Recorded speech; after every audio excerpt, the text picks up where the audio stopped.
Okay, are we now live? Hold on 1 minute. You are now live, Mr. Chairman. Okay.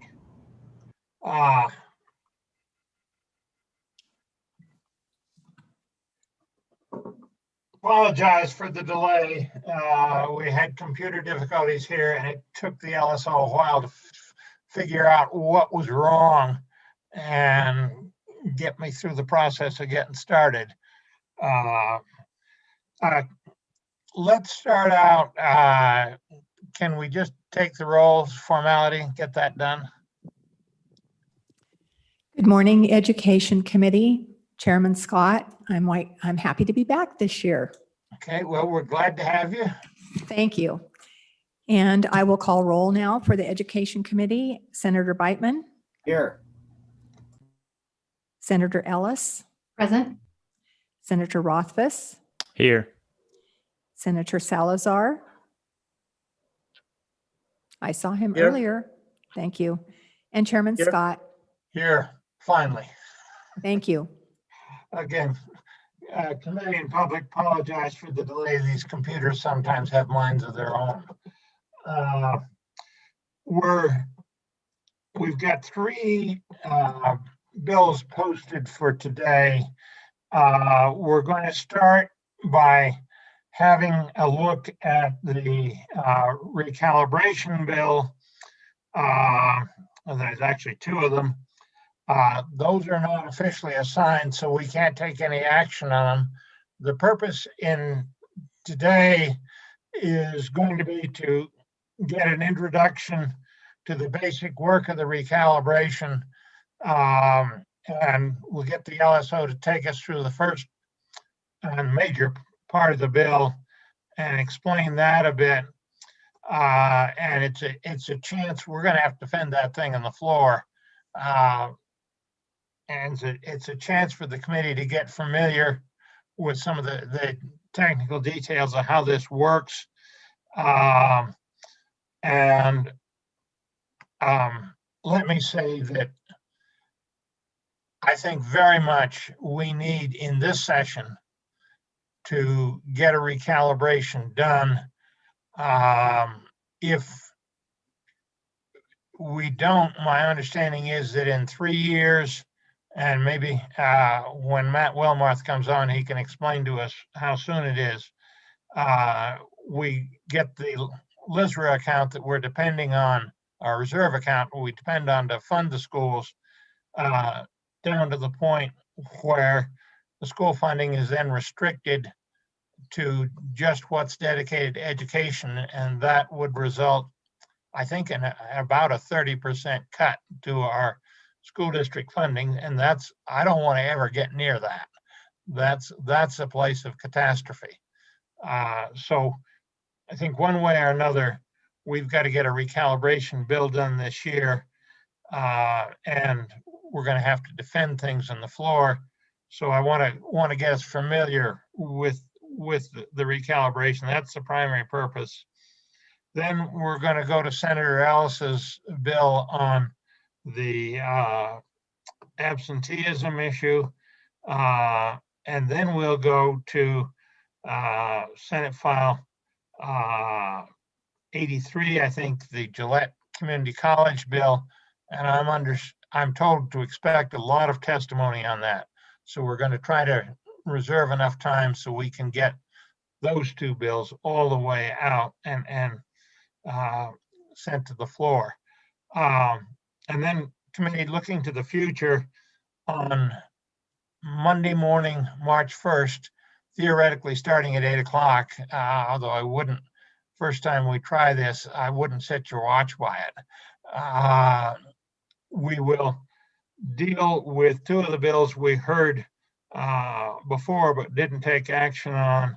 Senate File 2 from the Capital Facilities Committee, and I've promised co-chairman Walters and Landon that we would get that bill out that day. So if you have any amendments for that, get them into the LSO and be prepared to act on them, because we want to take final action on that bill Monday morning. And then, as you recall, we put off the nursing education bill, Senate File 57. We have learned some things new. We need to modify that so that it can accommodate any federal funding that comes along, because they aren't moving as fast as we thought they might. And their major stimulus bill is still up in the air. Somebody's got to prepare some amendments for that, so that it can generically accept any of the federal monies that might come. If I get a volunteer from the committee, they could do it. If not, I had them half prepared for the last meeting, and I can get with the LSO and get that done. So if somebody else wants to take that, they should let me know. I don't see any takers. Okay. How do we go? We need to admit the LSO staff, Matt Wilmarth. Okay. Matt, are you unmuted and can you hear us? And Josh, both of you? Good morning, Mr. Chairman, Nurses Committee, Matt Wilmarth, LSO. Mr. Chairman, I believe Josh Anderson is prepared to provide you a walkthrough of House Bill 61 and how that bill is put together and kind of how it operates compared to the current law. And then if you have any questions on kind of the fiscal situation, I'm more than happy to answer any questions related to both the school foundation program and school capital construction account funding long-term profiles that the LSO has put together. So with that, Mr. Chairman, I'll turn it over to Josh to give the committee some background and walk through House Bill 61. Matt, before you turn it over to Josh, are you prepared to tell us if we don't get recalibration this year and things go just on the way they are, at what point do the projections show we run out of funds and have to go to that? And what happens then? Yeah, Mr. Chairman, under the current LSO's profiles, long-term fiscal profiles, we anticipate after the 2023-24 biennium that the legislative stabilization reserve account no longer guarantees a backstop to the school foundation program account. Doesn't mean that the legislature can't still use the LSRA when it hits that $500 million balance to continue to fund the school foundation program account, but the guarantee through the statutory mechanism would go away under our current scenario based upon current revenue and expenditure projections. So that's the law, the short end of the answer. I can get into a little bit more details if you want. So I'm just trying to get the timing down right. We would finish out the current biennium, be able to go through another biennium, and then the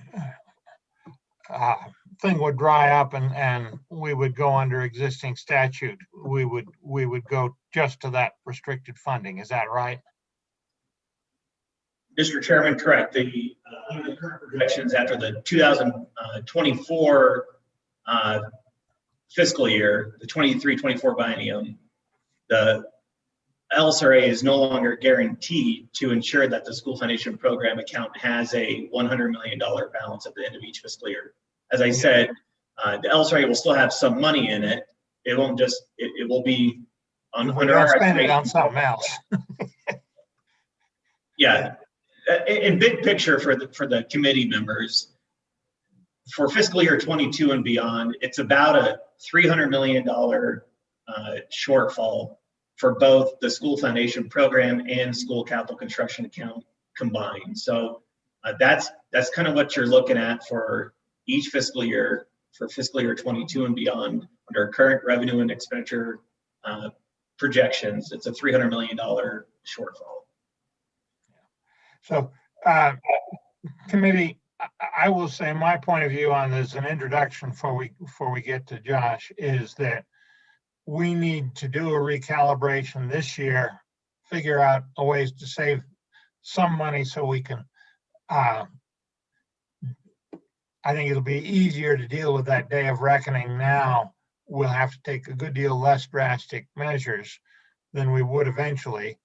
And I am concerned that this House Bill 61, the official recalibration bill that Josh is going to take us through in a minute here, is going to have difficulty in the House.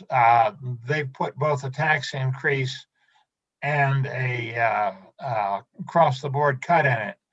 And I think the tax increase has its set of enemies. The across the board cut has its set of enemies. The notion of cutting it all has its set of enemies. You add up all the enemies of that approach and the difficulties with putting two subjects in the same bill. I'm not sure they can count 31 votes. If they can and send us a bill, I think our preferred course of action is going to be to act on that bill in the normal course of things. If they can't, we'll use the recalibration, the second recalibration bill that it's got my name on it currently as a backup. And once we're through talking about what's in the basic recalibration bill, I'll give the public a quick run through of what's in the backup bill. But it is intended to be just that, a backup. But one way or another, I think we need to do something this year. So if the first one fails in the House, we have a backup here. So with that, Josh, I apologize for the lengthy preliminary introduction, but go ahead. And is it all right with you if committee members interrupt with questions as we go through? For sure, Mr. Chairman. Whatever works best for you guys. So Chairman Scott had just asked me to give a brief kind of background on this bill, and then we can quickly run through it. But yeah, feel free to ask any questions. So as he said, this was the bill that came out of the Select Committee on School Finance Recalibration. Recalibration is a process that the legislature does every 5 years. That was essentially required to be about that timeline out of the Campbell 2 decision. This bill, you will see it's a fairly long bill, 56 pages, but 95% of it, or maybe more, is the same as our current funding model. And so the reason it's so long is because previously what we did is we had a funding model that was primarily in non-codified law. It was known as Attachment A. And over the years, and you'll see at the very end of the bill with some of the repealers, we're essentially working from a 2011 session law that's been amended multiple times in other session laws. And so to actually know what's in the funding model, you have to look at a large number of statutes or not statutes, law that's not in the green books, not in statute. And so we thought since we're going through this process, it'd be useful and easier for everyone if we put that into statute. And so that's the 2113-309.1. That's section 1 of the bill and the largest portion of the bill. And again, all of that is exactly what's in the law currently. And so let me just interrupt at that point, and committee members, as he goes through, this is your chance to ask questions, so don't be bashful, but be vigorous, because I may not catch you that you've asked recognition right away. And I apologize for that in advance, but I would say I think the LSO has been very wise here. I used to have to deal with the Medicaid law, federal law, and they had not taken that point of view and just let all these things accumulate. And it got to the point where it was just impossible to tell what the underlying law was. And this prevents that and gets it in proper shape. So my compliments to the LSO and the recalibration committee on taking this step. I think you're doing something that's very wise. Proceed. And Mr. Chairman, before I get into that, and maybe more useful than going through the bill, because you'll see some of these are pretty complex formulas, and I don't intend to get deeply into them. But Mr. Wilmarth had provided you, and I think the whole committee, a matrix that was put together by the consultants that compared their recommendations with the legislative model. And that does a very good job of summarizing what each of these components do. And that's one of your best resources if you're looking to see what a specific component actually does and how it's calculated. That's a really good resource for you. So just again, quickly walking through the bill here. The first several pages are all just definitions. Again, these are all intended to match with current law. The actual block grant model components start in subsection C of the bill, starting on page 5. And again, I'll just kind of quickly walk through. If you have questions on any individual component and we need to get more deep into that, please let me know. But otherwise, I'll just kind of highlight where they are so you have a feel for the bill. Let me ask a question, make sure I understood something that you said. And so the recalibration committee did not change anything. What you're seeing here is just existing law. And they didn't make any changes in it. Is that right? Or did they update and correct some things? And Mr. Wilmarth can correct me, but I believe everything is the same as current law within the model, except I will highlight there was the $100 million reduction that's at the end of the bill. But otherwise, I don't believe any components were changed. And Matt can help confirm that. Mr. Chairman, Josh is correct. The prices and the formulas that are used in the funding model this school year are reflected in this bill. Okay. Am I correct in understanding, though, with this material in the bill, if we wanted to change one of those formulas, this would give us an ability to go in and amend that? And you'd have to find the right place in the bill to do that. That's correct, Mr. Chairman. Okay. So then, yeah, quickly just walking through so you can kind of see where each component is located. On page 5, there's full day kindergarten and core teachers. That carries over to page 6, and you'll see those class sizes are the same of 16 to 1 in elementary school. Okay. Let me interrupt and ask a question at this point. Full day kindergarten. The Constitution speaks to age, I believe, 6 to 21, if I'm remembering correctly. Full day kindergarten is typically going to involve kids that are younger than that. Does that affect its status in this? Mr. Chairman, that's a good question. I believe we've taken the approach that and it's defined in statute as to when kids are eligible to enroll in kindergarten. And so we've taken the approach that when those kids have met that statutory definition, they're entitled to the same education. So kids in kindergarten will generally be between 5 and 6. Okay, proceed. So then core teachers, Mr. Chairman, and that keeps the class sizes the same again, 16 to 1 in elementary school and 21 to 1 in middle and high school.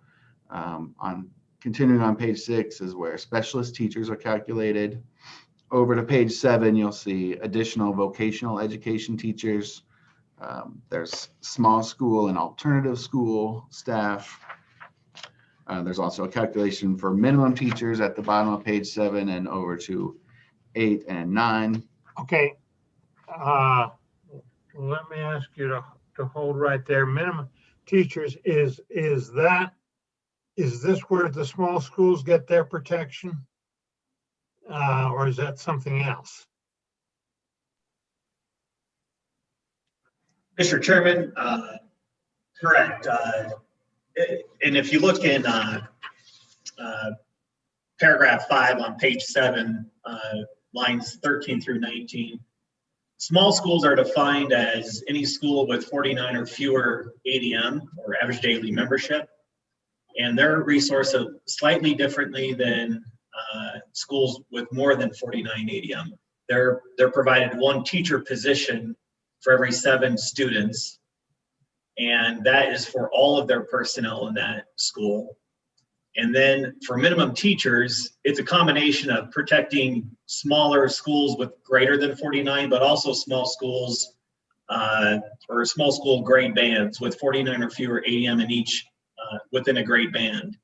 So small schools are kind of captured in both of those elements in paragraphs 5 and 6.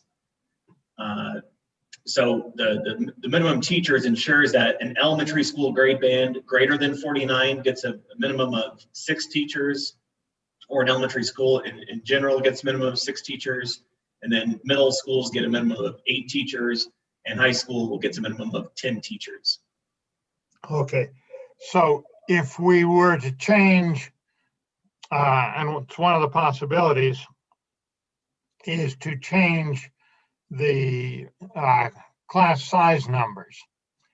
Am I right in thinking that if we don't adjust this, it stays here, and your smaller schools that are under that minimum class size are protected and don't see any change? Is that correct? Mr. Chairman, that is correct. If the class sizes were to be changed, there are instances where a school will not be impacted by that change. Okay, and what's the distinction here between small school districts and small schools? So in paragraph 7 on bottom of page 9, a small school district is a district with 243 ADM or fewer.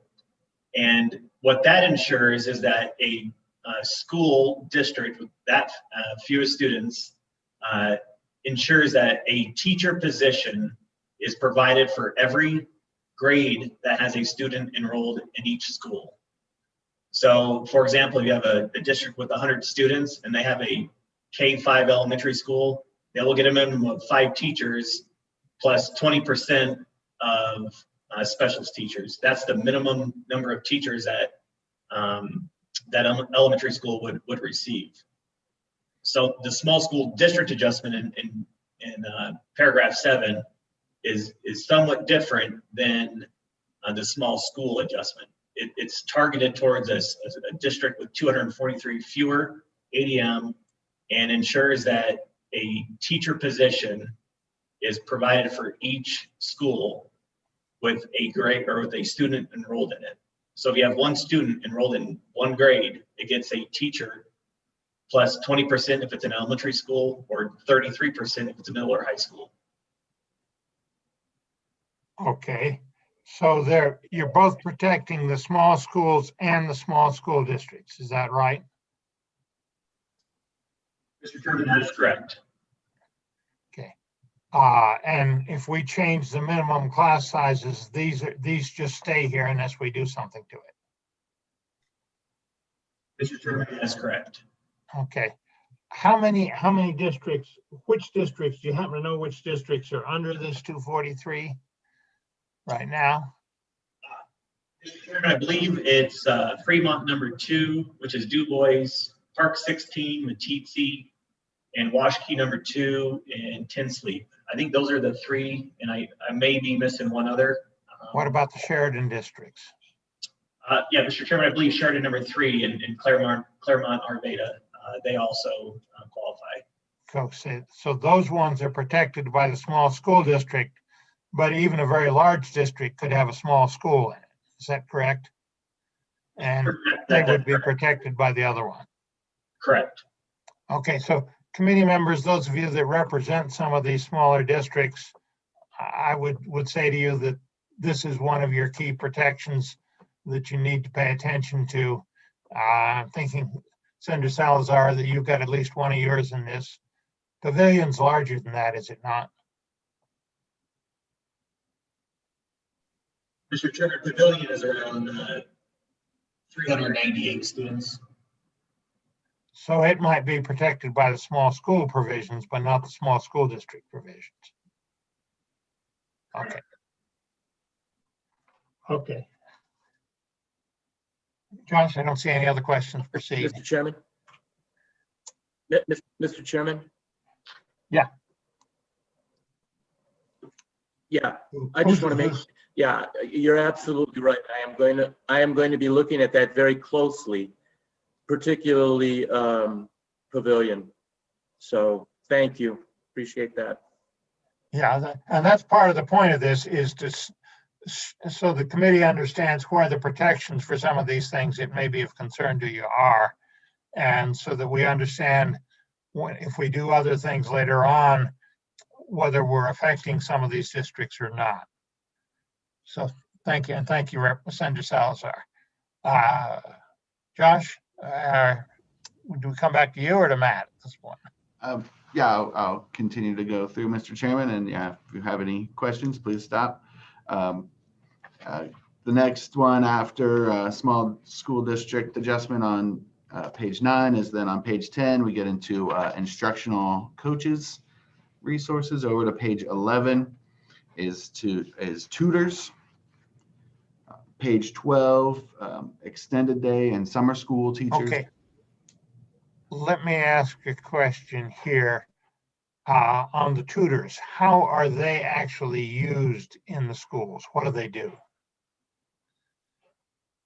So, Mr. Chairman, and Matt can provide a little more detail on this, but in general, tutors in the model are envisioned to be teacher resources. We heard testimony in the committee that schools generally use more instructional aides that are not someone with a teaching license. And I'll let Matt add anything he wants to add there. Mr. Chairman, Josh hit it on the head there. Generally, this element or component within the model is not utilized to the full extent that it is allocated. Districts, as Josh indicated, use a non-certified position to usually provide these services. I think there's about 185 tutors compared to about 380 that are resourced statewide. So a tutor is somebody with a teaching license, and they also have uncertified aides. Where are they found in this that they use? Mr. Chairman, you are correct. So the model envisions these positions to be certified teachers to provide those services, and districts use about half of those resources to use certified tutors, and then generally use instructional aides, which is a non-certified position for that purpose. Okay. Senator Salazar, you had some experience with this sort of thing, did you not? Which category were you in? So thank you, Mr. Chairman. So I had a substitute teacher's license, and maybe that could be addressed by LSO, but they're facilitating a great deal of help in the classroom, particularly for students perhaps that need extra attention or specific help in a specific area or topic, and they're utilized actually quite extensively in the school district that I participated in. But again, you need to have, at least my understanding, or what I had, was a substitute teaching license to be able to do that. and I could be wrong with regard to the title of tutor. It might have been classroom assistants. Maybe LSO can help me with that. But they were used, as I saw it, used rather extensively in my Fremont County. Okay. LSO, would he have been classified as a tutor, or would he have been classified as something else with regard to the model with that substitute teacher's license? Mr. Chairman, I think it goes back to the undergrad. Degree that they possess it. Matt, we can't hear you. Can you hear me now? Can the rest of you, can you hear him? No, there's something wrong with your audio. How's that? Okay. Better? No? No, we're still having trouble hearing you. You sound really far away.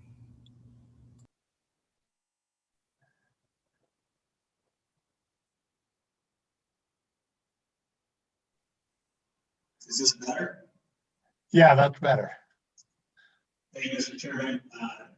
I think it boils down to what the PTSB has provided for that person, what type of certification they possess from the Professional Teacher Standards Board, if it's a certified teacher license versus a substitute teacher license. Substitute teachers can be a certified teacher, but I think it boils down to what type of certification they possess at the Professional Teacher Standards Board.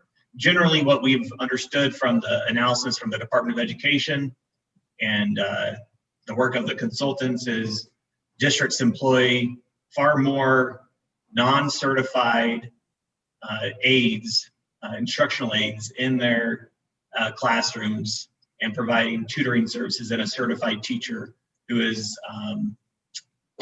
possessing a teacher license from the Professional Teaching Standards Board. Okay, so we're not sure where a substitute teacher license falls and all that. Okay. Well, let's not hang up on that. Josh, proceed. Mr. Senator Brightman has a question. Senator Ellis too. Okay. Senator Ellis, you want to go first, or you want me to go? Okay, Senator Ellis. Thank you, Mr. Chairman. I had a question about the discussion during recalibration. My understanding is that if tutors are being used to help students who have IEPs, that there might be federal resources available for reimbursement. Was there any discussion about that? Or I'm just trying to understand if we're utilizing those opportunities if they're available. And I think Senator Rothfuss may know the answer to that as well. Mr. Chairman and Senator Ellis, I do recall some information from the consultants regarding the use of tutors and special education. I'll have to dig it back into the report to get the exact nuances related to it, but generally under the state reimbursement for special education, those are only for staff and items that are not general education or not resourced under the block grant. So tutors are resourced under the block grant. It would have to be it had to be within the student's IEP that they had to have some special type of tutor that isn't provided within the block grant. Regarding IDEA funds, we'd have to be cognizant of not supplanting those with current reimbursements. But I'll get back to you on exactly what that nuance was. And in general, let me take before I go to Senator Brightman, let me take that question more general level. There are significant federal funds available for education. What's the interplay between that and this block grant model and how we fund things? Or is there one? How does it work?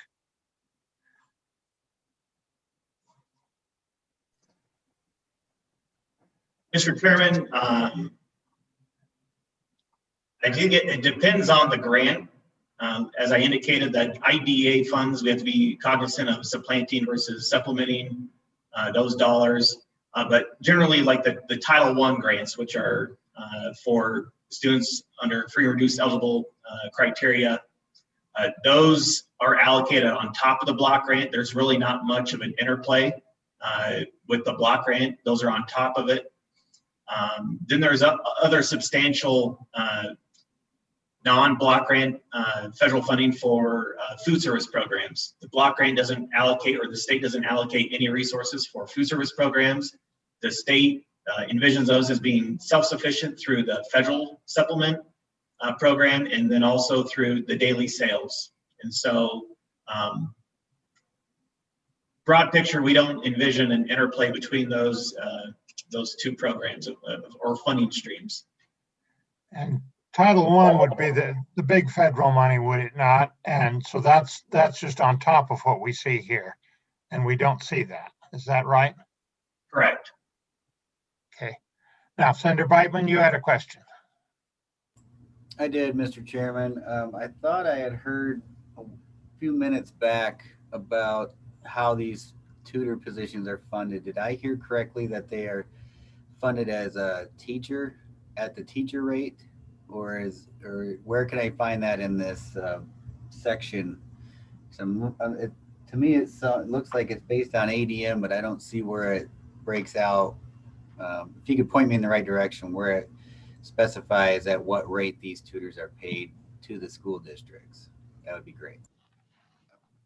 Mr. Chairman, that's somewhat later in the bill. There's a section for salaries. It's on page 42. Tells everything that gets a teacher salary, and you'll see that tutors are included in there. 42, page line 18, specifically. A follow-up then, Mr. Chairman. Go ahead. So we're paying at the teacher rate, but some of these aren't teachers, correct? They may not be licensed. They may be substitute teachers, or they may be not even substitute teachers. Is that correct? Yeah, so Mr. Chairman, I guess broadly here, and I maybe should have said this at the outset, but so this is provided as a block grant. And so this provides resources to the schools, and the schools determine how to use them. And the testimony we've gotten is that, although these are resourced as teachers in the model, many schools don't use them with fully certified positions. So, but that was the testimony that we received. Okay. Anything else? I'm having some difficulty here with the computer and I can't see everybody. So go ahead and proceed then, Josh. I don't see any further questions.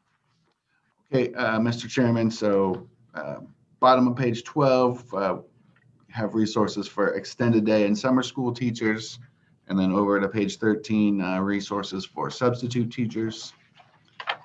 Continuing over to page 14, there's resources for supervisory aides.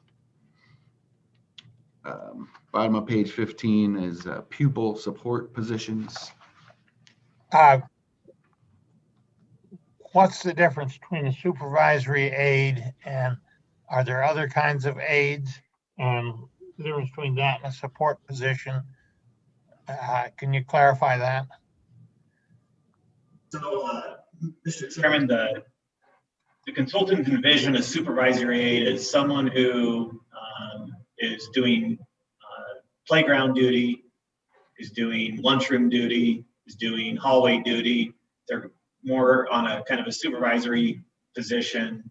They're not instructional aides. These are different than those types of staff. So it's more of a support position for running the school and ensuring kids are safe on the playgrounds, in the crosswalks across the street when they're getting into school, et cetera, something like that. Okay. Proceed. Okay, Mr. Chairman. Okay. Senator Office. Thanks, Mr. Chairman. I wanted to touch on one concept since the committee didn't have the benefit of hearing the testimony of the recalibration consultants and the development of the model. Just back on the topic of tutors and getting to Senator Beitman's question about whether they're paid the same amount. We have a concept of tutors that doesn't really match the concept of tutors that the consultants put forward. When they envision a tutor, they do mean a fully certified teacher that is completely equivalent to a teacher and that takes kids out, has special groups, and is an expert, is a full equivalent to a standard classroom teacher. And I'm noting that because they specifically note that the literature that they look to when they're developing this model suggests that a non-highly qualified teacher, tutor, like we typically envision, in their view, isn't worth the money. That it doesn't actually change educational outcomes, and that it's a bad investment strategy. Our districts do it nonetheless. Everyone does. I mean, it's a block grant at the end of the day, and it's not really carried out typically as the tutors we expect. We typically pay tutors less money and part-time, and it's not carried out as the consultants suggest. But I just wanted to provide that little bit of clarification on why the model will have a tutor having the same salary as a highly qualified teacher, and we don't necessarily think of it that way.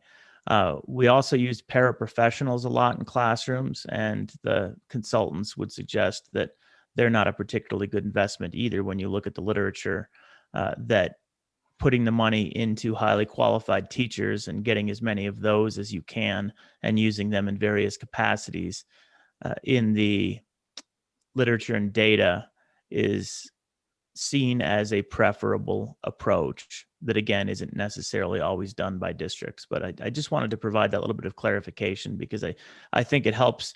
When we think tutor, we just don't think what the consultant means when they say tutor. And there's a few cases where I think that that plays out. And so I wanted to raise that, Mr. Chairman. Thank you very much on that. And as we go through this and you have other insights, please do share. You're the member of the committee that was on the recalibration. And the point of this exercise this morning is trying to bring the rest of us up to speed in what the recalibration did, and partly in preparation for being able to defend this on the floor, because you put this size of bill out there and this topic, you'll get questions all through this thing. And so, Chris, that's very valuable. Let me ask you a question. In your judgment, having seen what the consultants recommended, what's the literature show? Are the consultants gold plating it, or are they on very sound ground? Mr. Chairman, first of all, it's important to realize this is the legislative model that we're looking at and not the consultant's model. So even though it's based on the consultant's model, there are changes to it. The consultants recommend far more tutors and far fewer classroom teachers, for example. They have far more instructional facilitators. So what they envision is roughly the same number of teachers. I think it's within a small percentage of actual hired teachers compared to what we have in the legislative model. They use them differently, though. And they use them in ways of facilitating professional learning communities, support systems, layered approaches to education where you use tutors and instructional facilitators to enhance the quality of the education in the classroom. So things are very different between the theory that is recommended by the consultants and how the legislative model carries it out, where we basically just shifted a lot of those tutors and instructional facilitators to be classroom teachers, because that tends to be what the legislature has supported over the years. And I think that difference is kind of important to note. But at the end of the day, on the last few recalibration committees, the decision has sort of been, and I think the Campbell decision support this, that as long as the total dollar value going to the districts is sufficient to provide the consultant model, that it would be defensible in court because it's a block grant that the district could then use in the capacity of the consultant model. In theory, that's kind of what it's come to. Then back to the original question with regard to, is it gold plated or is it not? They are always asked for a high quality education system. I mean, that's the directive, and that comes from the Campbell decisions. You can call that gold plated, but what it is high quality. It basically is where they find defensible education practices, they recommend those to us. And we still don't adopt all of them, certainly, and haven't in the past. They always come back to us and say, you need early childhood education and pre-K. Every time they come back and say, this is worth your money. This is the best investment you could make. And we don't do it because it's not constitutionally obligated and it's expensive. So there's more gold plating we can put on. They also hate our payment for foods, which we all hate too. It's a rubbish system. That's we'd love to fix that and do a better job, but the federal funding is a challenge to deal with there. And there are a number of other things that they provide. So it's definitely a high quality education system. There's no two ways about it. We provide high quality education through their model, and the literature suggests that the approach that they offer provides a high quality education. But if you've watched the video and the discussions, there's a lot of argumentation on whether the literature really says some of the things and which things are stronger than others. There are some points they make that I'm not altogether buying, but I think that's probably true of everyone. I will comment that over time, this is an issue I think we want to come back to a few times, because when you look at the results, we have increased since the Campbell 1 decision. Our total spending for relatively the same number of students has gone from about 560 million, Matt, is that right? Up to currently 1,500,000,000. So not quite 3 times. In about half of that is maybe accounted for by inflation, but the other half isn't. And we really haven't seen that. We have seen a little improvement in some of the testing, but not much. And I don't think we're getting our money's worth. And so I think we need to explore all kinds of reasons as to why that is true, that we aren't showing the results from the money we're spending. Mr. Chairman. So, Senator Office. Thanks, Mr. Chairman. A couple of responses there. One, there was one particular event, and I'm trying to recall which year it was, but Matt can tell you whether it was it right around 2010 when we provided the legislative grace of an extra $100-ish million to improve teacher salaries. The teacher salaries that are provided in the in the consultants model are insufficient. And the market analysis and what's used right now statewide pretty much demonstrates them to be insufficient. And we can go into the discussion, but it's about 10% low. The legislature bumped it up by 100 million.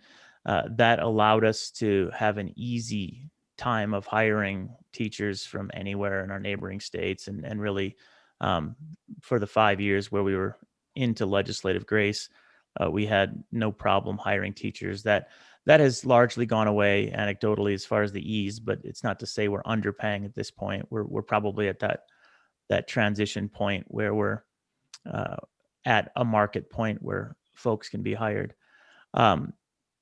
But when you start at that point and look at the inflation since then and take out the cost of healthcare, take out the health insurance, we're pretty close to flat on a per ADM basis And Matt has that prepared from some point over the last few years, and he could probably provide that data to us pretty quickly. I don't know that he has to update it because it's probably the same trend. But Matt, if you would circulate kind of that analysis, I think Speaker Harshman asked for it a few years back to the committee. You'll see we actually haven't really increased spending on education when you take into consideration inflation and the fact that most of the increase in educational expenditures has simply gone to the ridiculous increase in healthcare costs, right? We're just paying more for health insurance. We're not paying more salary. We're not paying more for classroom experience. We're not paying more for education. We're just paying more for healthcare. It goes up 10% every year. It's ridiculous. And then, Mr. Chairman, the other point that I would make is with regard to, are we performing better? I don't know how everyone arrived at the conclusion that we're not performing better. And I realize that our consultants make an odd statement and made one early that I've berated them for. And it's one of the areas where I'm not particularly happy with their analysis, where they claimed originally that we would double performance if we implemented their model. Doubling performance is just meaningless.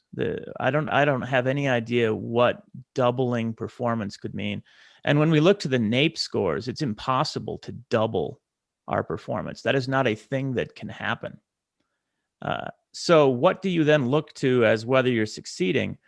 And I would suggest that the best thing to look to is our performance relative to the other states in the country. And the way we do that analysis is through NAEP score testing, where you can see how our state compares each year, actually every other year, to all of the rest of the states in the country. And back in 2010, the state of Wyoming was in the middle of the pack in most categories. And over the last couple of years, we have been basically top 5 in the country, not in all categories. They evaluate math and reading in 4th grade and 8th grade. We do really well in 4th grade. And then we slip a little bit in 8th grade. But the reality is we are one of the top 5 states, really, when you aggregate across all those scores, one of the top 5 states in the country, despite being a rural state. And I would say that our education system is truly incredible at this point. Not that it can't be improved upon. It certainly can. And if you want me to spend the next 2 hours laying out possible improvements and improved efficiencies and ways we can spend our money better, I'd be happy to do that, but you probably don't want to hear that. I don't want to say Yeah, you and I could spend the rest of our time available absolutely debating that issue. Yeah. Let's do that offline. Because I've looked at the numbers and reached. Education, but I have a question for you. Senator Salazar, you are not muted.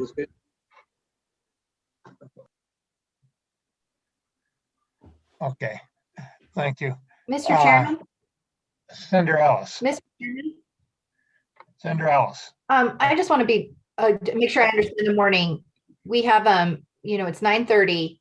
And I think we've got a bill that we're going to hear. And then I know that the discussion around Gillette College will be contentious. So if we need to be speeding this up along, I just want to make sure I understand how we. I'm if watching you've got some that. time frame or got some time parameters you want us to work on. Yeah, I'm watching that, and we'll have to be a little careful here. I do think it's important that the committee understand the rest of this. We will get off the sidetrack we were on our overall performance. And I will talk with Senator Rothfuss offline about that. Matt, I will want to talk to you about the inflation numbers because I had a rather different take on what the effect had been. So I'll talk to you offline about that.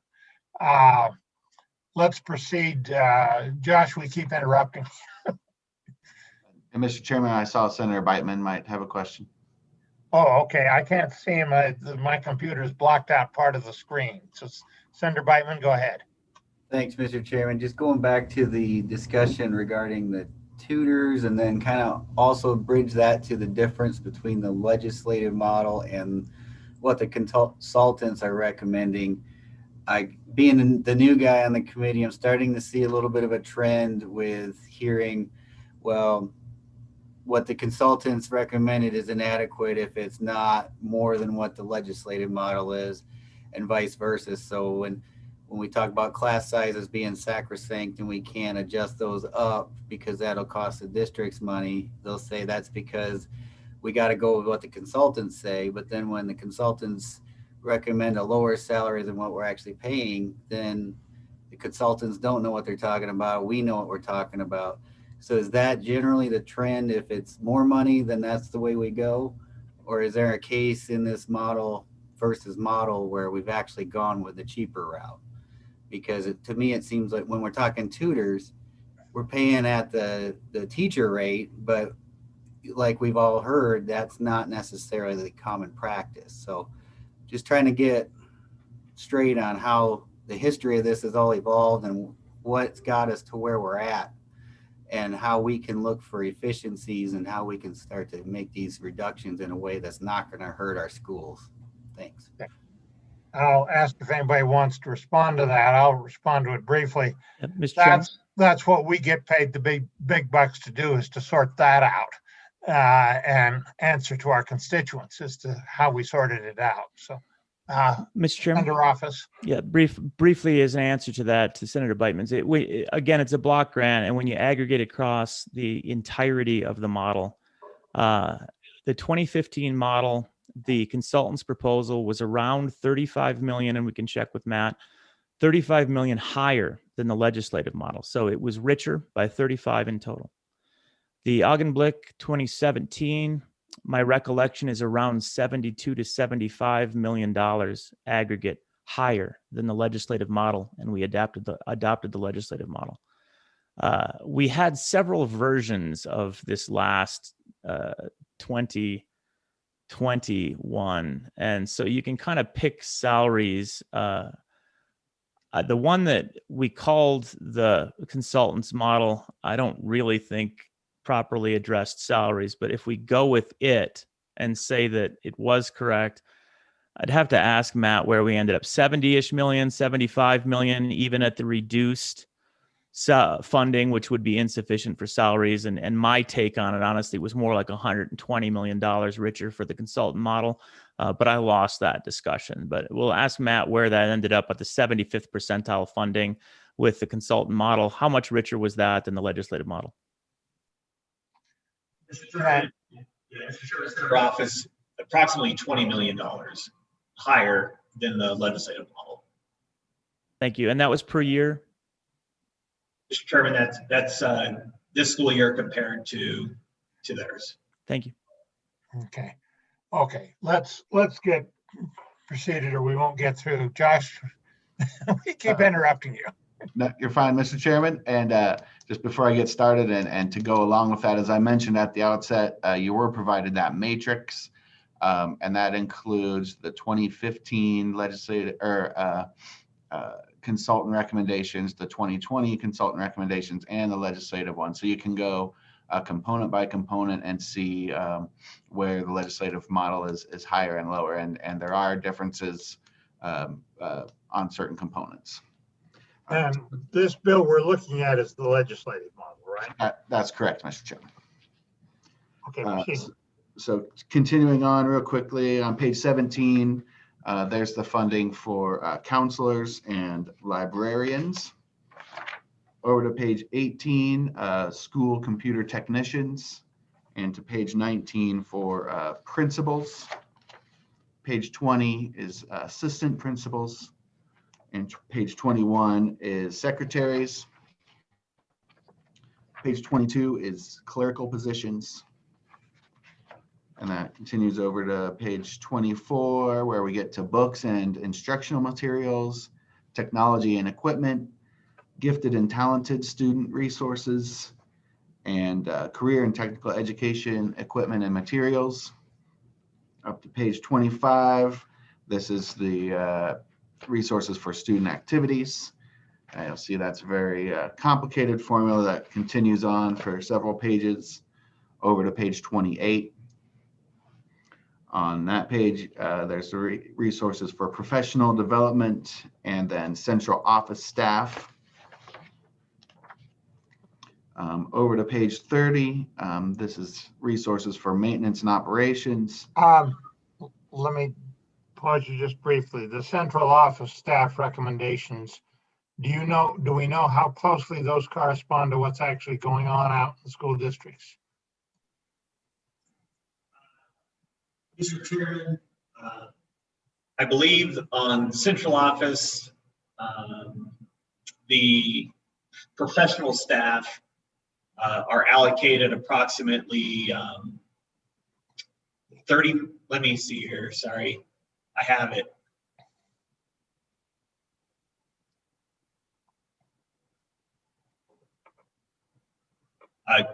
Central office professional staff, there's 22 more central office staff hired by school district than the model allocates, and 13 non-professional or the clerical staff more than the model allocates. So in total, central office, 35 positions more.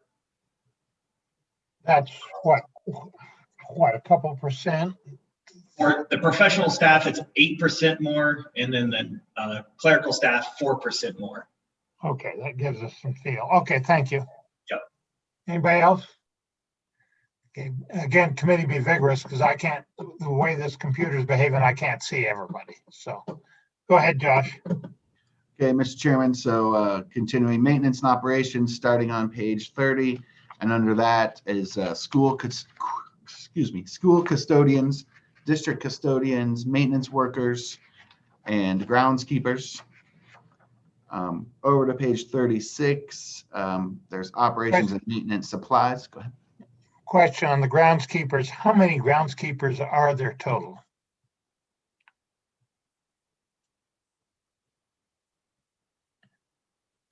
Either in reality or in the model, I don't care which. I just want to get a feel for how many we're talking about across the state.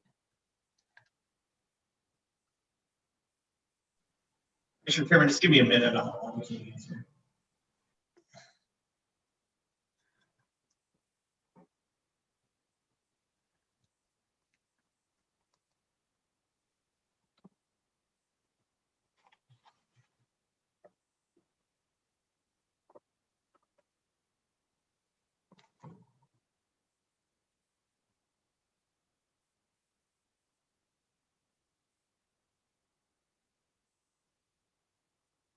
Mr. Chairman, the difference is districts hire 365 fewer as of the 1920 school year.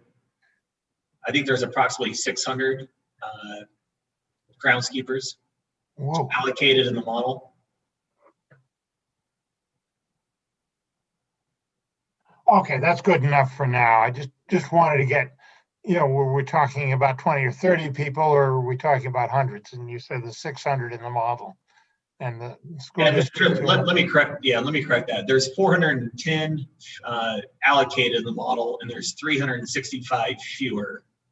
So they don't hire nearly as many groundskeepers. And this is an area where I think the operations and maintenance and the Department of Education's analysis, they look at operations and maintenance in kind of a total expenditure pattern, partly because districts go out and contract for these services. So while they may be allocated a certain amount of FTE, districts may actually hire contractors to perform those services rather than a full-time position. Additionally, testimony we've heard recently from districts is they may hire a summer crew that comes back from college, students that come back from college.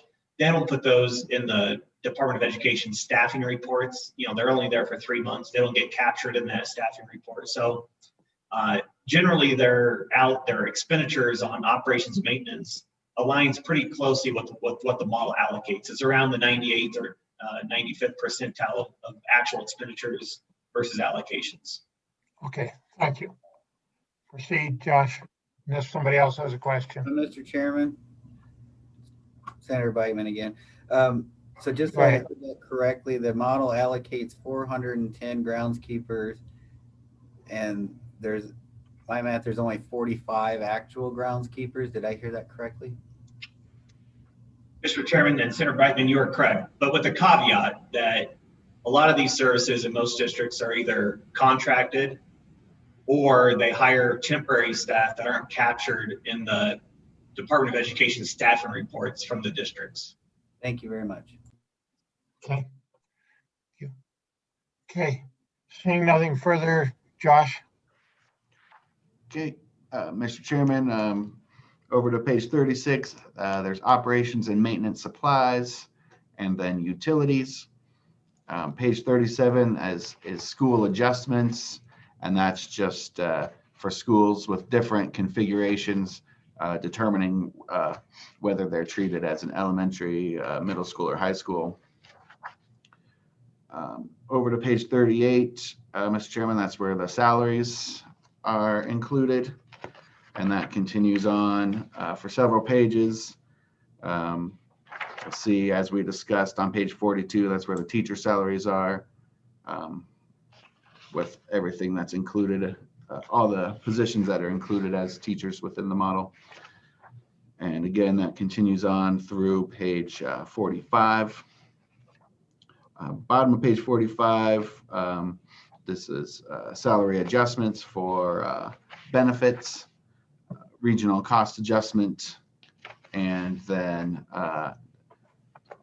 finally on page 48, Mr. Chairman, is the external cost adjustment. So that's the end of the funding model. Continuing through the rest of the bill, the majority of this is just conforming changes because we are getting rid of attachment A. So we're removing references to that and including references to the new section 2113-309.1. You'll see over to page 52, Mr. Chairman, subsection P. That is where the $100 million reduction that was included by the recalibration committee is included in this bill. Continuing on through the remainder of the bill, you'll see on page 44 and 45, there are some tax provisions that are brought in. However, as currently drafted, no taxes would be raised by these two provisions. It would be essentially the ability for the House to amend a tax rate increase into this bill. And then you'll see there's some repealers on page 56. Again, just to conform, and you'll see there on section 4, all of the session laws that where we had made changes to attachment A over the years. And so that's the bill, Mr. Chairman. Take any additional questions? Mr. Chairman, Senator Biden? Josh, where was that across the board $1 million cut? What page was that? I missed it. All right, Mr. Chairman, that's subsection P on page 52 of the bill. The new language there, lines 12 through 20. All right, thanks, Josh. On that, Senator Ellis? Oh, thank you, Mr. Chairman. I was trying to do the math really quick when we started talking about the specifics of salaries for the superintendent. If you had a superintendent who was on the absolute high end of all these qualifications, has their doctoral degree, is overseeing a large staff, what is the absolute high end amount that the allocation or the model provides for a superintendent salary? Okay, Josh or Matt? Which one of you? That'll be Matt, Mr. Chairman. Mr. Chairman and Senator Ellis, it depends on years of experience as well. Let me give you, and also one other caveat is regional cost adjustment. So I'll give you a couple examples under current law for Laramie 1, which has a superintendent with a doctoral degree. So Laramie 1's model generated salary for Laramie 1, which is a large district with 13,000 students. The total salary is $176,765. So round figure, $177,000. And that has a regional cost adjustment of 6% as well. If you go to Teton County, They also have one person in their central office with a doctoral degree, or 33% of their professional staff with a doctoral degree, so they get an adjustment. They have a regional cost adjustment of 57%. Their total salary in the model is $180,912, so 181,000 rounded. The reason for that is kind of why they're so close is 2,800 students compared to 13,000 students. That adjustment for responsibility is a little bit higher. Thank you. Okay. Before we leave this, Senator Office, the one recalibration meeting I sat in on via this Zoom thing, that the last one, you had some fairly eloquent comments about the across the board cut approach. That I think is a controversial issue. Can you sort of fill the rest of the committee in that wasn't there as to what your opinion was on that? Thank you, Mr. Chairman. Mr. Chairman, I believe it would be very challenging to support the idea that an across-the-board cut on a percentage of ADM or any other across-the-board style cut, it would not be cost-based and it would not be constitutional. And I think it would be relatively easy and straightforward in a case if the districts came in and said, well, we know what the consultants have provided as an estimate. We know what that costs, and you have clearly underfunded it by $100 million. We know the way the funding model works, that the costs are not calculated uniformly.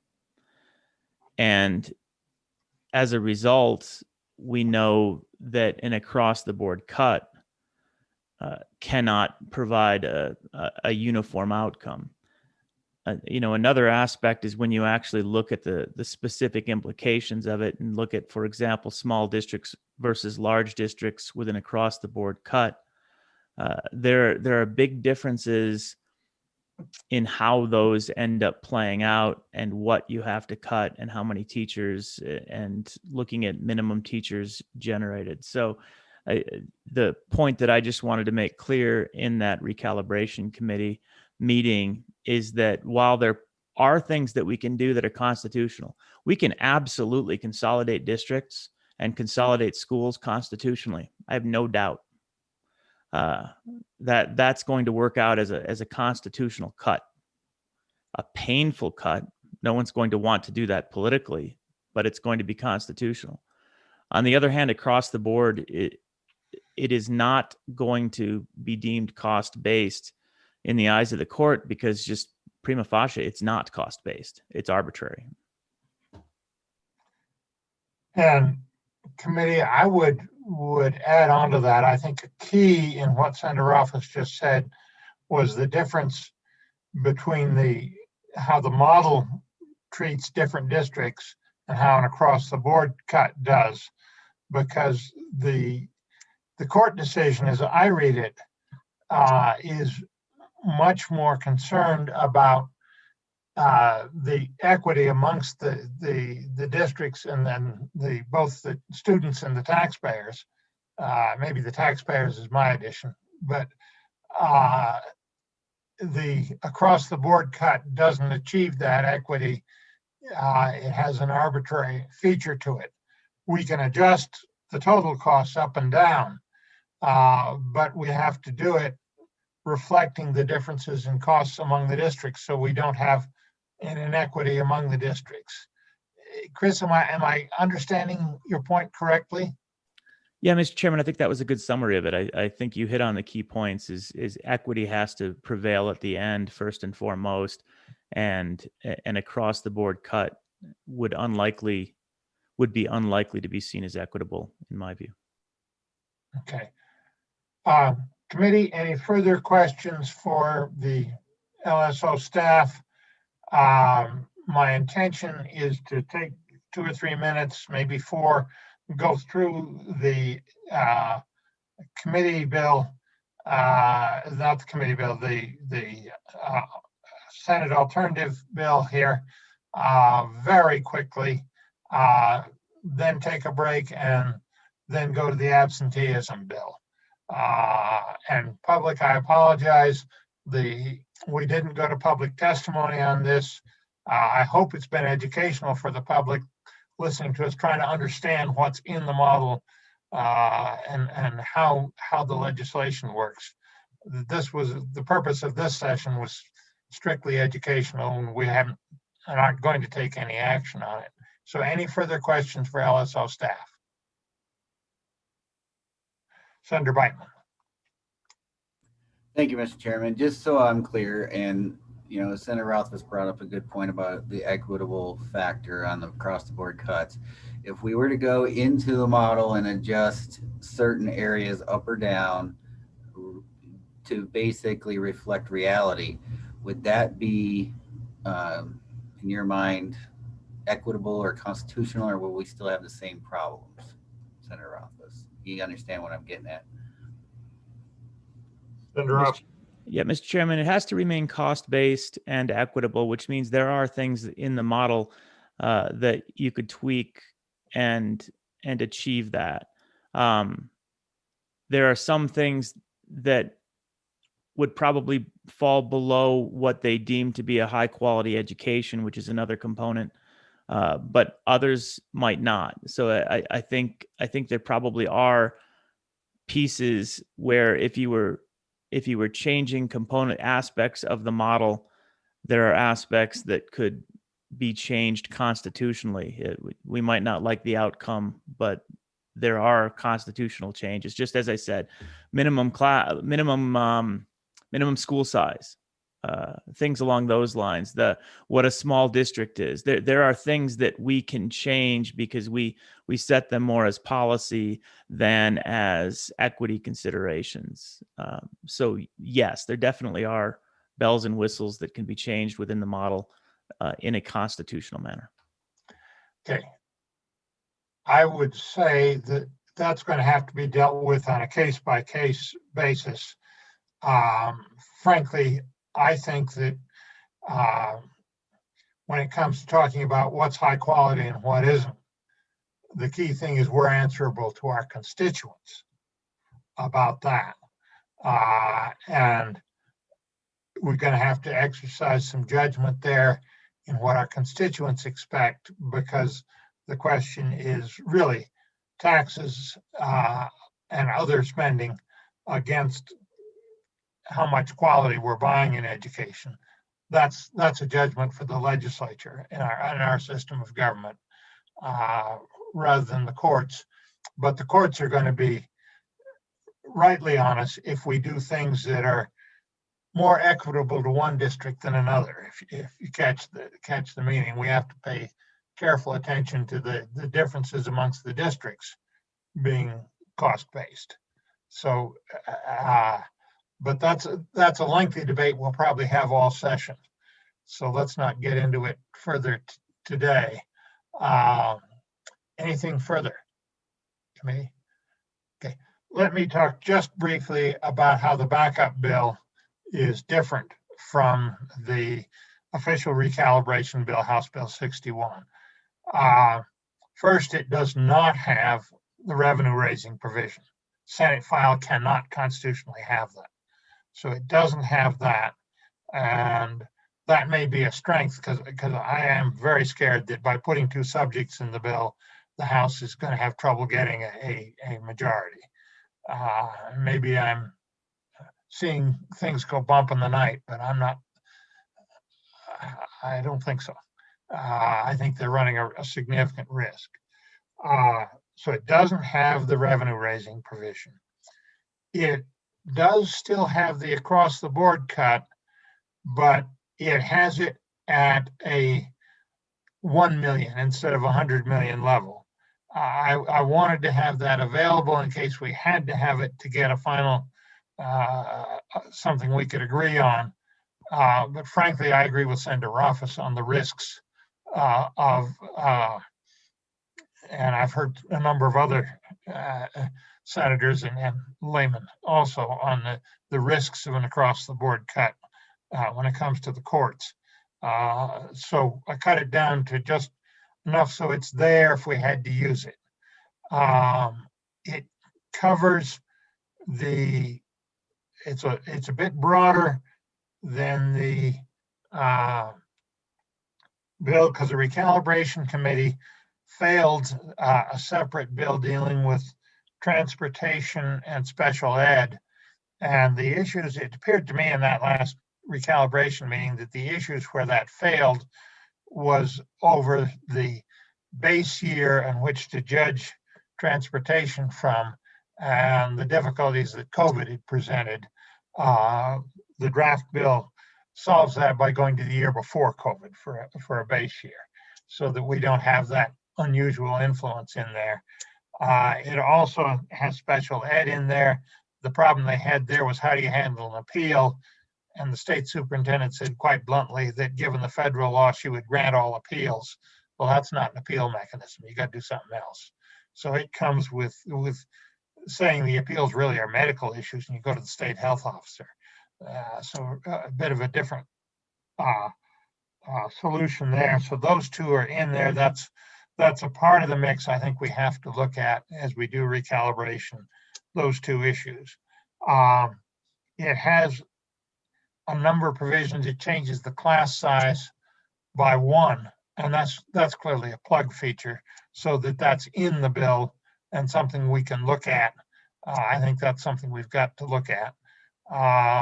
And it's designed as is the House Bill 61 with a very broad title. So basically anything that relates to school finance and how we do it, I think is basically going to be a germane amendment. I hope I got it that broad. So that's a very quick run through on what's there. Got caught a little bit by misunderstanding the LSO deadlines. We have to have the final signed off version in by Monday noontime. It's in a final version that I just described, but with a number of things as they're present in the bill, but we have the license to adjust them up and down as we choose during session. I will bring that committee to the Monday morning committee meeting and ask if any of y'all want to sign on as co-sponsors. But I have to have that in by Monday noon. So I think LSO has sent everybody a copy of that. But that was a very quick summary of the differences. With that, it's 10 o'clock. What I want to do is take a break till it's a little after 10 o'clock, take a break till 10:15, come back. We'll do the absenteeism bill first. I don't know how much time that will take. And then we'll do the Gillette Community College bill, and public will be open to testimony on both of those bills. So we're in recess until 10:15.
LSO, can you hear me?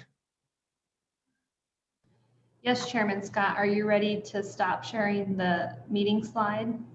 Yeah, I think we need to get back and get started. Who have we got? We've got a quorum. One housekeeping detail, Senator Ellis, I've been having a certain degree of trouble with the computer here today. If I suddenly go blank and I'm off the air for a while, will you take the committee over and just keep us moving? Absolutely, Senator. I hope that won't happen, but given the experience so far today, I think you better be prepared. See, we're missing Senator Salazar. Are you there yet? Give him just a minute and then we'll have to get started. For the public, what we're going to do is we'll do Senate File 68 on the absenteeism, and then we'll do the Gillette Community College bill. I hope to bring both of those to a vote in the committee before we're done, and we'll do them one at a time. And LSO, I can't see who might be in the waiting room waiting to testify, so when the time comes, you'll have to help me out on that. Yeah, Mr. Chairman, that's not a problem. If you'll just indicate when you want to open it up to public Yeah. comment and then have them raise their virtual yellow hand, we'll bring them into the room and let them testify. Okay, fine. And then at the very end, committee, I've got a couple housekeeping things relating to our next meeting. And before we get started, I would want to say that on the recalibration, I hope that was useful for everybody. I did forget one key feature on the backup bill, and that is we did have a provision in there that splits the teachers off into a separate categorical grant to protect them as a key education component. And that is in there, and that is novel with that particular bill. And I apologize for forgetting that.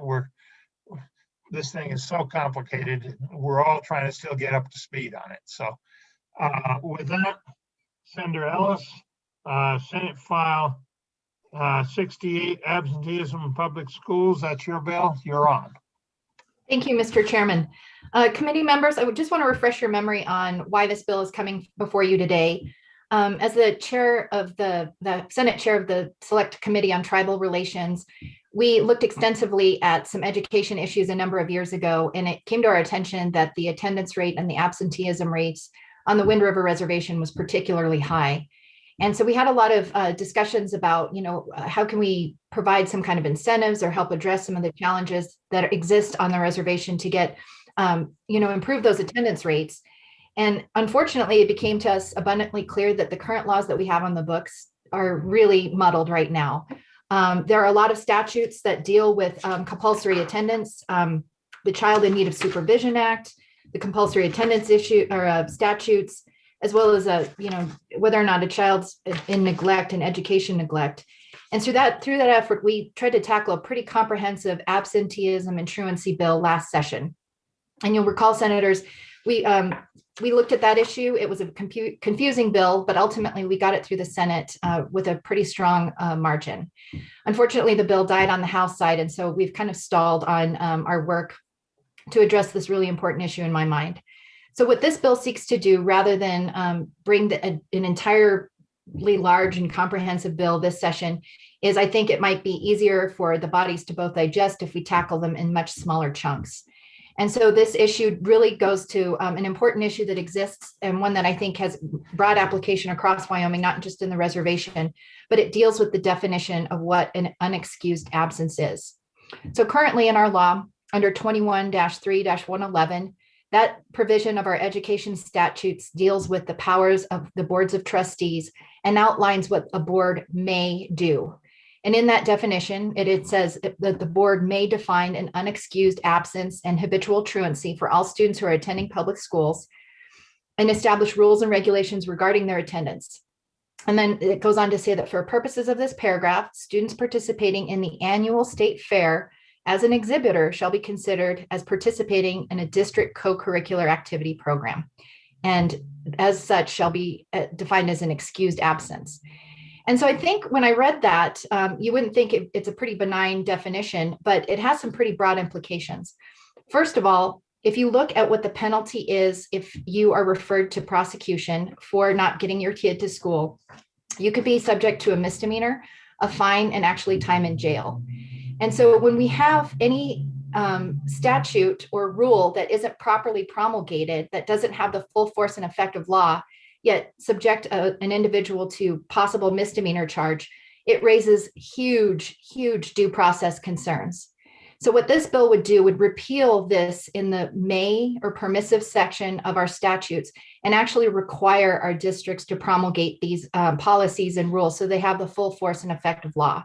And so that is a provision I feel very strongly needs to happen sooner rather than later, because we do hear instances where parents are referred to prosecution or children are placed on academic probation. And I think that needs to be addressed. Then you'll see a different definition provided, and that's what this bill seeks to do in switching this from being part of the permissive part of what a state board, or excuse me, what a local board shall do to the shall portion. And it gives a different concept. It says that on page 2 of the bill, this is the meat of it. It would define habitual truancy and unexcused absences for all students who are attending public schools and establish rules regarding their attendance.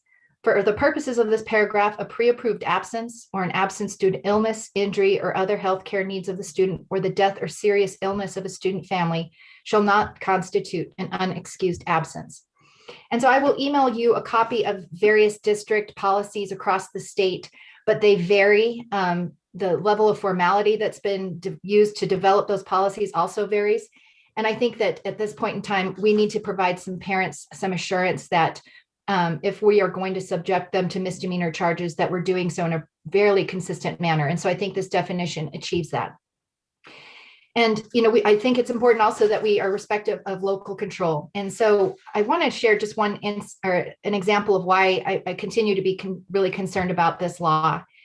And looking at my school district, one of the policies that we have in place recognizes that a death or the serious illness of a family member constitutes an unexcused absence. And this past September, my mother-in-law unfortunately had failing health. We pulled all of our children out of school so they could spend time with her. She was in a hospice center.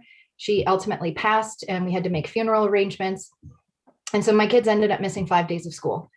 But looking at our district's policy, I called every morning as they required. It's recognized as an excused absence.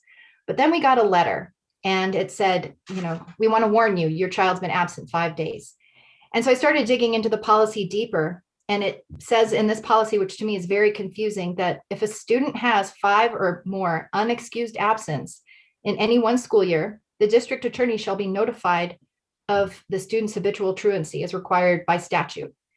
And so just to repeat, it says 5 or more unexcused absences. And so I asked, what's going on here when we get this notice, because it says after the 5th absence that a student has received that all parents are to be notified. And so I have questions about what's excused, what's not. And, I was told, don't worry about it. If your daughter misses more class, the district attorney doesn't have the money to prosecute these cases, so don't worry. And I just think we've created this system where you've now got parents who find it more convenient to lie about the circumstances of their children's absence, rather than proactively reaching out to the school and the teachers asking if work can be made up. So, Mr. Chairman, that's the purpose of the bill, is to provide that level of protection for parents and families. And certainly, I've been in contact with my school district about providing greater clarity. I don't think that this bill limits a district's ability to ask for proof or verification of illness, death, unexcused absences. But I think that relying just on excusing the state fair, for example, is just too limiting. In this day and age where we have activities that are happening outside of the school that have a lot of value, it shouldn't be a limitation that a student maybe wants to participate in a club soccer team, but not a school soccer team, and would have one of those excused and the other not. And so this is really a way to try and seek out some of that fairness and encourage students to pursue their passions I've got kids who are interested in coding and robotics and things that aren't necessarily offered through their school. And so if they wanted to attend a fair of that sort, I don't think that we should be having such a limiting view of whether or not that's a justified experience or not. So that's the bill, Mr. Chairman, and I'm happy to answer any questions. Committee, any questions? Seeing none, let me ask one. As I read this on page 2, line 7, a pre-approved absence is not an excused absence, but it's up to the school district what would be pre-approved and what would not. So you've got, if you want to make sure that the kid isn't dinged for that, or you want trouble over that, you've got to negotiate with the school district ahead of time as to this should be pre-approved. Is that a correct reading of the bill? It is, Chairman Scott, and I think that the intent is to not tie the district's hand. I mean, I think in visiting with my school board and administrators who work on absenteeism policies, there are families absolutely who abuse the statute as it is, because they recognize if they just say their kid is sick, that it's excused and somehow someone checks a box. And so what this is trying to do is open that dialogue so that parents who want to follow the rules and make arrangements in advance so their kids don't fall behind. And I think that's in the interest of the family and the student and the teacher. And right now we just don't have policies that are uniform statewide that encourage that kind of communication. Instead, it is, I think more often than not, you hear parents say, I want to make arrangements, but it's just easier to call my kid in sick. And that doesn't serve the purpose of what we're trying to achieve. So it is purposefully left broad, and it certainly doesn't prevent a school district from having some requirements that, if a student's going to be pre-approved, they have to get their work in ahead of time or something along those lines, or counting an absence as unexcused if the student never turns in their work. So I think this gives the districts plenty of flexibility to tailor their policies further. But this, I think, just provides some broad protection for parents and families who, for whatever circumstance, death, illness, and other activities, have their kids out of school. Well, and Senator Salazar. Senator Salazar, proceed. You're muted. There you go. Thank you, Mr. Chairman. I'm not sure when I'm muted and when I'm not. A quick question. Have we heard from the tribal community? Is there any concern with regard to this from their standpoint? I just wanted to cover our bases on that. Thank you. Senator Ellis. Thank you, Mr. Chairman. I did not reach out to the school districts on the reservation in particular.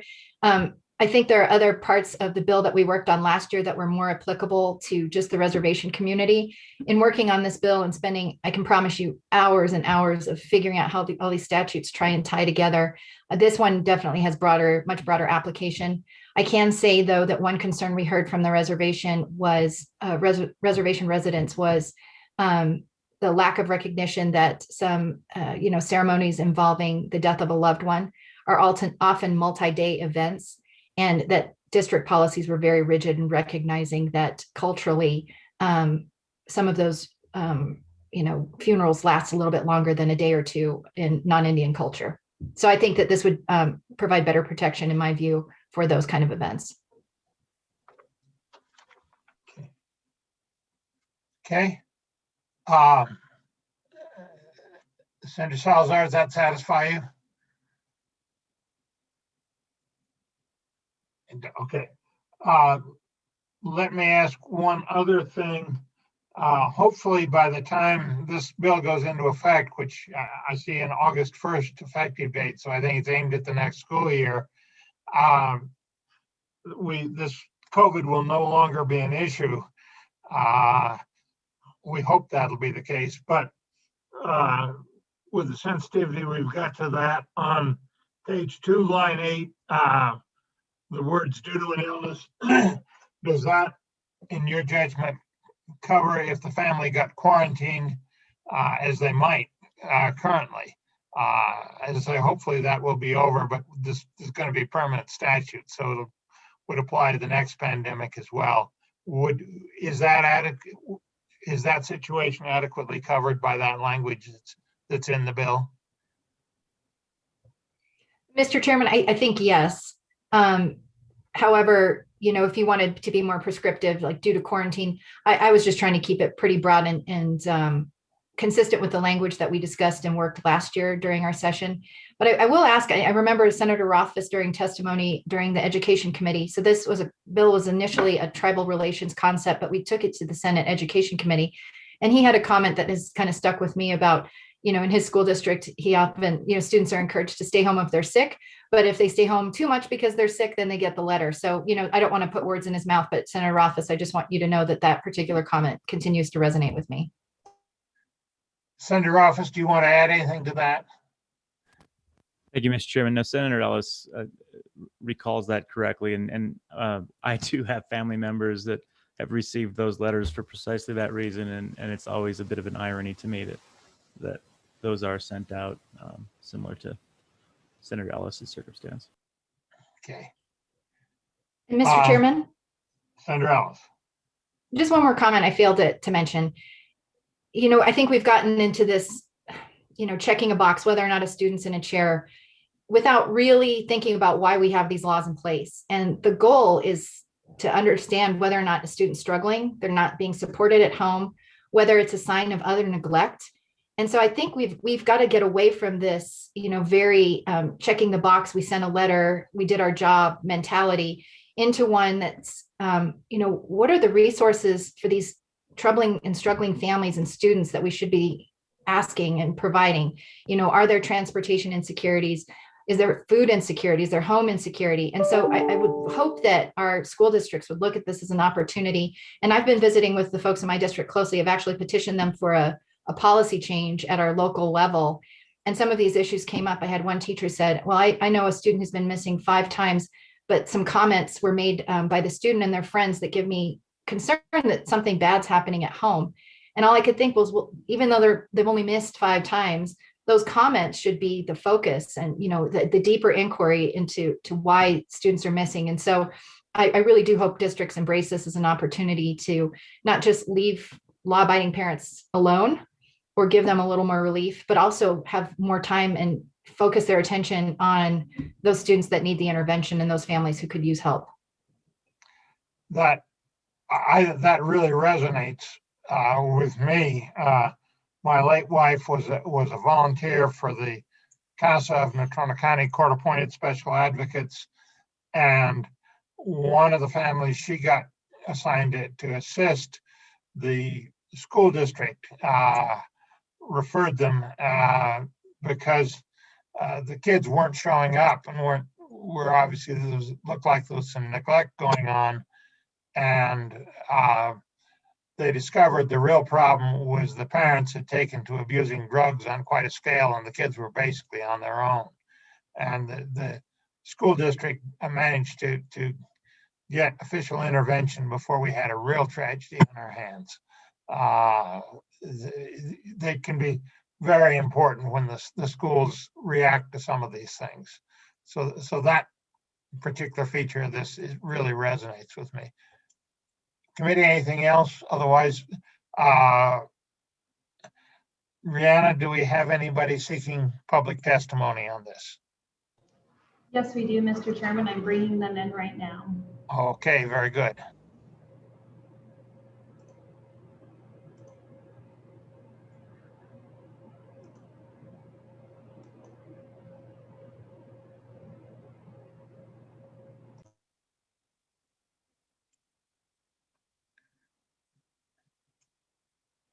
Okay, I see Carrie Akins, and then I see Ken DeCaria.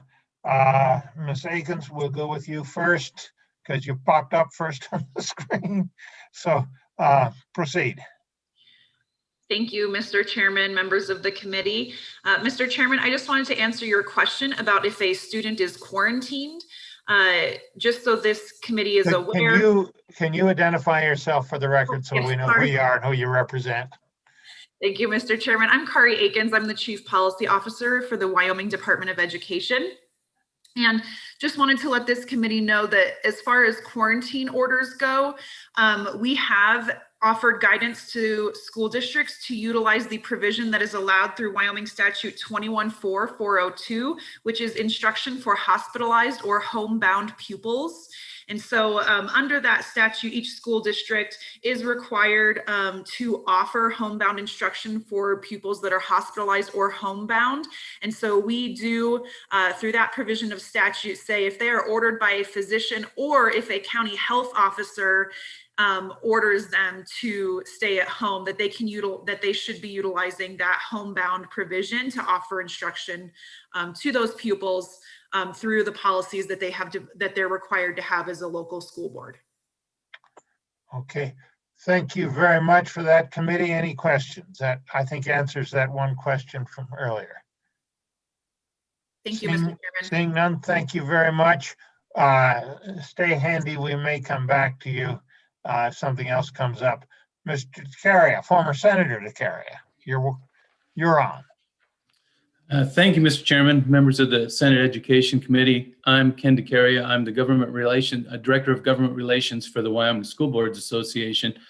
And we applaud part of this bill. I mean, the first sentence we believe is very good in the new language, that, you know, it's probably better to have it in rules, because that does allow for due process if things are in rules. Our concern is more in the second sentence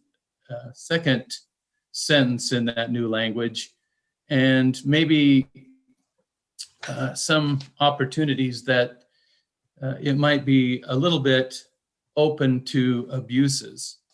You know, a lot of things with students right now, districts do work with students on the case-by-case basis in many of these where they're having, you know, attendance problems. One of the things also, if you get to the part of this, and I know this goes to the problems that were brought up with a number of absences, but, you know, the legislature has kind of put the districts in between two parts, because they have the accountability piece and they want to hold the districts accountable for results. But we all know that students who miss, you know, school by and large can have problems, you know, keeping up with that. And so, you know, getting caught between those two sides can be somewhat problematic. Mr. Chairman, you know, I think we would be better on that second sentence if maybe there was a period after student, take the family illnesses out, or at least the family part, because of that. I mean, it seems to me that could open up a lot of instances where we may or may not know, and, you know, verifying those types of absences could be more problematic. And I do appreciate Senator Ellis in talking about allowing school districts to be able to check for verification. I mean, you know, they're just trying to, you know, watch out after the needs of the students in their charge. The other part about, you know, if it would go education of neglect to a county attorney, I think the county attorneys, they use pretty broad, or the district attorney where they are, they use pretty broad discretion in looking at those cases. And, you know, some of them wouldn't prosecute just because the nature of that, they wouldn't bring it forward. And so with that, Mr. Chairman, I'm happy to answer any questions. Okay, any questions? Committee, Senator Ellis, you want to respond to, or go ahead. Thank you, Mr. Chairman. You know, again, with the example with my mother-in-law, my kids missed 5 days to spend their last days with her. And so the notion that, you know, you call and you tell the school and they know you and you happy to provide verification of those circumstances. I just think that, you know, if the district asks for that verification, be very comfortable providing that, because I do understand the abuse. But the notion now, like, we've had to make a lot of adjustments as a family of, you know, our travel, whether or not we are going to take a day off here or there, because at the end of the day, I'm a law abiding lady, and I don't like the notion that I'd ever be referred to prosecution for misdemeanor. And so that's the impetus for that. And I just think that it's a workable language that still affords districts a lot a lot of discretion to formulate policies. So what would you do when I tell you that story about that with my mother-in-law dying and my kids missing 5 days of school? How do we provide some protection for a family like mine that's going through those kind of challenges?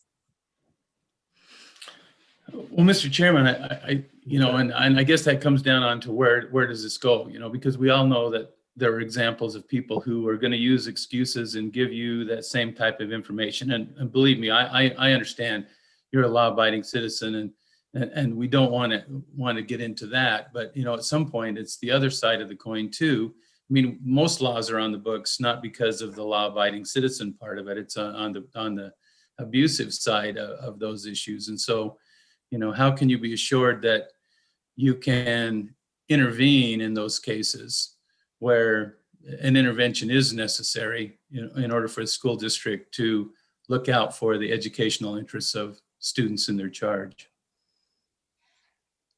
Okay. Senator Ellis. Follow-up question, Mr. Chairman? Go ahead. Mr. DeCary, would it help your concern if we added a sentence that said nothing in this section shall prevent a district from requesting verification or something along those lines? I'm happy to work with you offline on a possible committee of the whole amendment. Would that alleviate your concerns? Mr. Chairman, Senator Ellis, yes, I think that would be very helpful, just so that districts know that they have a mechanism so that they can verify that. And I think districts would be happy to not necessarily send out those letters, if they had a way of making sure that they could check and see if those absences were legitimate absences. Follow up, Mr. Chairman, just a request, next time if we could visit before the day of the hearing to come up with that language together and bring it to the body and during the hearing, I think that would benefit a lot of us. So just going forward, please know I'll reach out to you after this meeting if this bill advances to maybe come up with a sentence, but would appreciate some advanced discussion since we have, I think, something that might alleviate your concerns. Okay. I think. Mr. Chairman, thank you. Go ahead, go ahead, Ken. Let me say, I think that working out an amendment between the two of you and doing it in committee of the whole is probably the best way. We're going to be under time pressures that are going to be similar to what you'd see in a budget session. So if this will happen, and that's often a good solution. I would say in working it out, Mr. DeCary, to be cognizant of the fact that it's my judgment the legislature does not like passing laws or having laws that potentially honest law-abiding citizens are going to violate routinely and should be able to violate. And the excuse the district attorney will never prosecute those doesn't resonate, I think, with the Senate as a whole. So we understand the need to protect against the people that will, invent an Aunt Betty that has a fatal disease when they don't want to send their kids to school for some reason. Why parents would want to do that, I don't know, but I know they will. So we're receptive to a solution to the problem, but relying on prosecutorial discretion and making everybody a misdemeanor is not a solution. So I hope you all can come up with something that'll work, because this is addressing, I think, a very real problem. Somebody in this whole system on an issue like this has to use some judgment. And it does seem to me that that's what we're paying the school administrators for in this circumstance. So we need to have the law structured so they can be sensible, so they can deal with a real problem. But something that gets everybody a nasty letter for perfectly innocent behavior is not the solution. So I think the two of you can probably find a good amendment. So. And Mr. Chairman, I don't think it's a nasty letter. I think what they're doing is they're trying to give somebody a heads up about a possible concern, and so that they can have those conversations before it becomes a problem.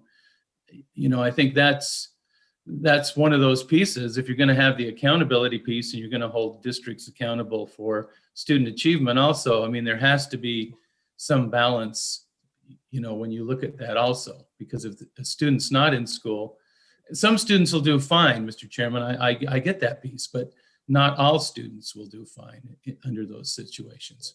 But these situations are going to arise in families with good students and bad students, and we've got to have a solution that works. So I think the suggestion of y'all working out an amendment's a good idea. I wish you luck with it, but do understand that this bill is addressing a real problem that I've heard complaints about, and I think a number of people have. So, okay. Committee, Thank you, any Mr. other Chairman, questions? members of the committee. Okay, thank you, Mr. Takaria. Rihanna, do we have anybody else seeking to testify?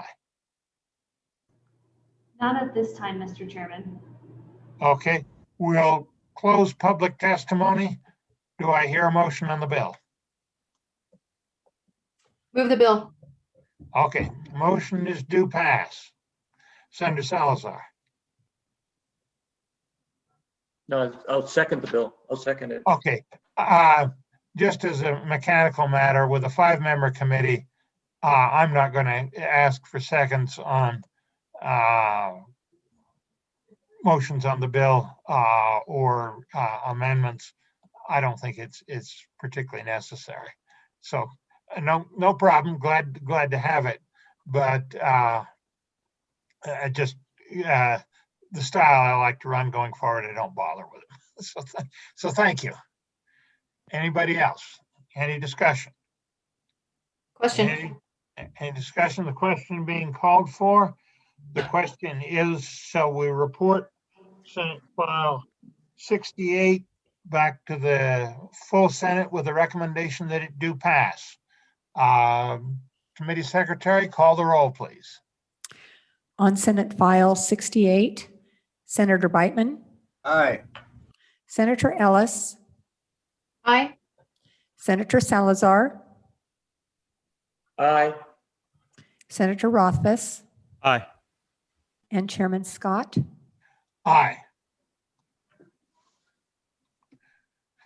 Okay, 5 ayes. Motion passed. Next bill for our consideration is Senate File 83, the Gillette Community College District Bill. That is, the sponsor is Senator Wasserberger. Is LSO, is he present?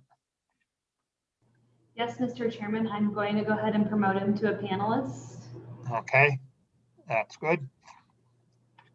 And then when you're ready for public comment, we also have Dr. Caldwell on wanting to testify as well. Okay. We've set aside quite a bit of time for public comment on this because we understood there might be quite a bit. So public, be prepared. Senator Wasserberger, you're on.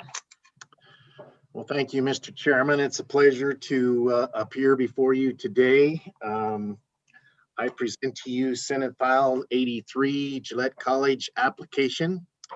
And due to the time of day, I'm going to quickly walk you through the bill. I did have a very prepared speech for the bill, but at this point in time, I think we're short on time, and so I will save that later.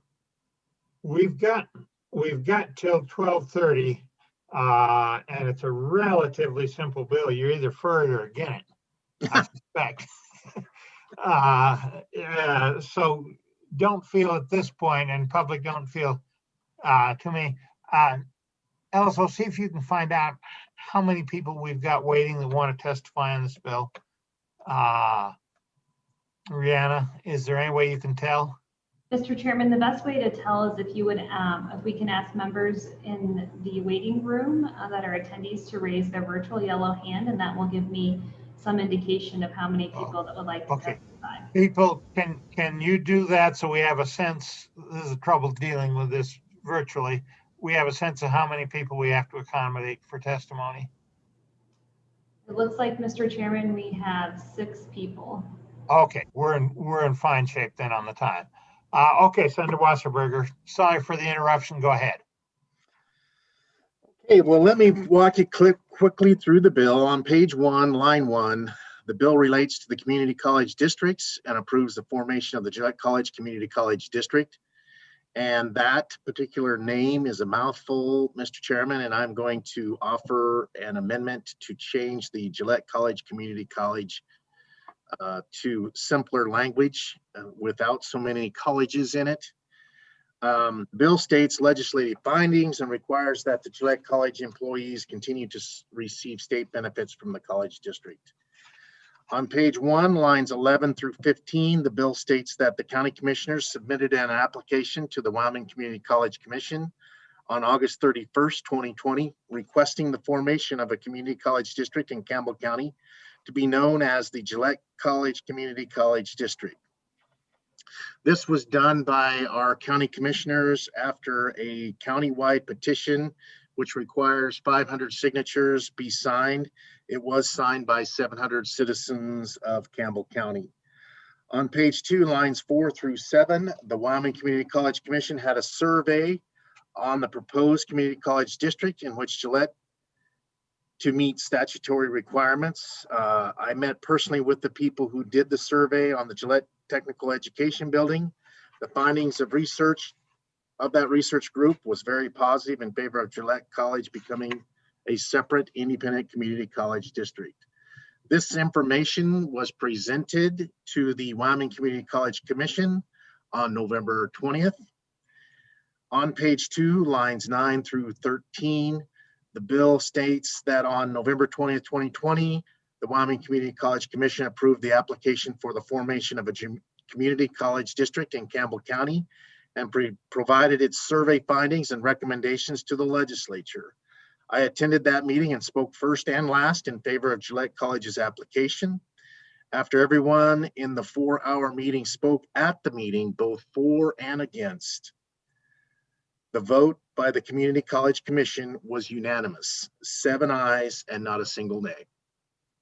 Now the application for Gillette College to become an independent community college district must be approved by the Wyoming legislature. This can be found on page 2, lines 15 through 22. The application must be approved by the legislature and signed by Governor Gordon. Then initiative would go to the Campbell County Commissioners, where the commissioners would determine the wording of the ballot for the election.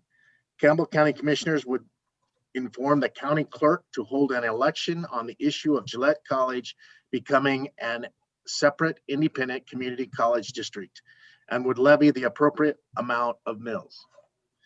On page 3, lines 1 through 9, the bill states that employees of Gillette College would be employees of Gillette College and would continue to receive state benefits as provided by law. On page 3, lines 11 through 14, the bill becomes effective July 1st, 2021. Mr. Chairman, that is the bill, and I stand for questions from the committee. And I know there will be many people who would like to testify on behalf of this bill, and I will listen to them closely. And then at the end, I'd like to speak. I would offer 2 amendments at this time at the end of discussion. Mr. Chair. Senator Wasserberger, can you give us those amendments so we've just got them on the table, so if somebody in the public comment wants to comment on them, we know what they're talking about? Mr. Chairman, essentially what I want to do is to simplify the Gillette College Community College language and simply call it what we call it here in Campbell County, which is to strike community college and just call it Gillette College. And so throughout the bill where you see community college, it would be struck, and that would be on page 1, line 2. On page 2, lines 2, we would strike college community. On page 2, line 16, we would strike college community. And then on page 3, line 1 and 2, we would strike college community, where everything would read Gillette College District. And that's what we call it here.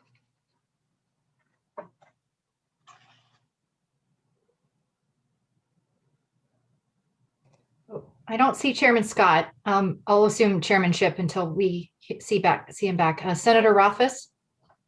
Thank you, Madam Chairman. Senator Wasserberger, on this amendment proposal, community college district is the relevant statutory term of art. And I guess I have a little bit of concern of taking that out. I totally understand the idea that we've got the word college an awful lot of times. What about the possibility of Gillette Community College District just for the purposes of the statute so that it uses the appropriate legal term of art at least once? Senator Wasserberger? Madam Chairman, I'm fine with that. I just think that saying Gillette College Community College is a mouthful and it's grammatically incorrect and it needs to be fixed because we just call it Gillette College here. Thanks. Thank you. Mr. Chairman, I took over the chairmanship because we saw you disappear for a second. Yeah, I don't know what happened to the computer here. I think I can take it back if I can get it to behave. We've got the issue on the table now. Let's discuss it. I will point out that there's a thing called Casper College that would be parallel to what Senator Wasserberger is discussing. Any other questions for Senator Wasserberger on this bill? Committee, any other questions? Mr. Chairman, are we on the bill or on the amendment? On the bill. I just wanted the amendment on the table because I thought if the people testifying wanted to speak to it, they could. Gotcha. Okay, yeah, I do have a question on the bill real quick. Senator Wasserberger, you mentioned briefly about the election and the appropriate mills. Are we on the same page that the language will that'll be on the ballot will be per, I'm looking at statute 21-18-312 paragraph N, where it lists the language at up to 4 mills. Is that what it's going to look like on your ballot, or are you guys looking at something different there? Mr. Chairman. Senator Wasserberger. Thank you, Mr. Chairman. The issue there is quite complex, and I don't understand why, because the language says not to exceed 4 mills. And to me, that was very obvious that a community college district could levy the amount of mills that it needs to cover the state appropriation. But we did ask for an attorney general opinion on just that language. And that's exactly what the attorney general's opinion found, was that the county commissioners each year can levy the number of mills it needs to cover that appropriation. And so because of Gillette and Campbell County's high assessed valuation throughout in our county, right now we are at $4.2 billion in assessed valuation.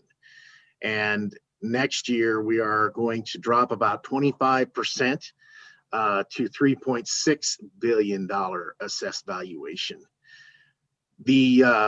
Right now, the way I figure the mill levy is that our assessed valuation would have to drop 80% before the state would have to kick in an appropriation to Gillette College.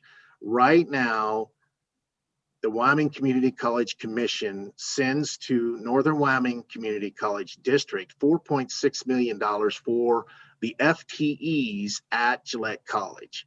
So what this bill essentially does is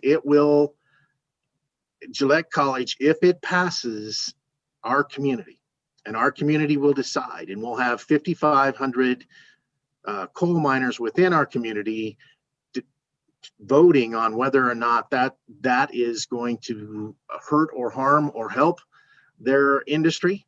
And so those people will be allowed to vote along with everyone else.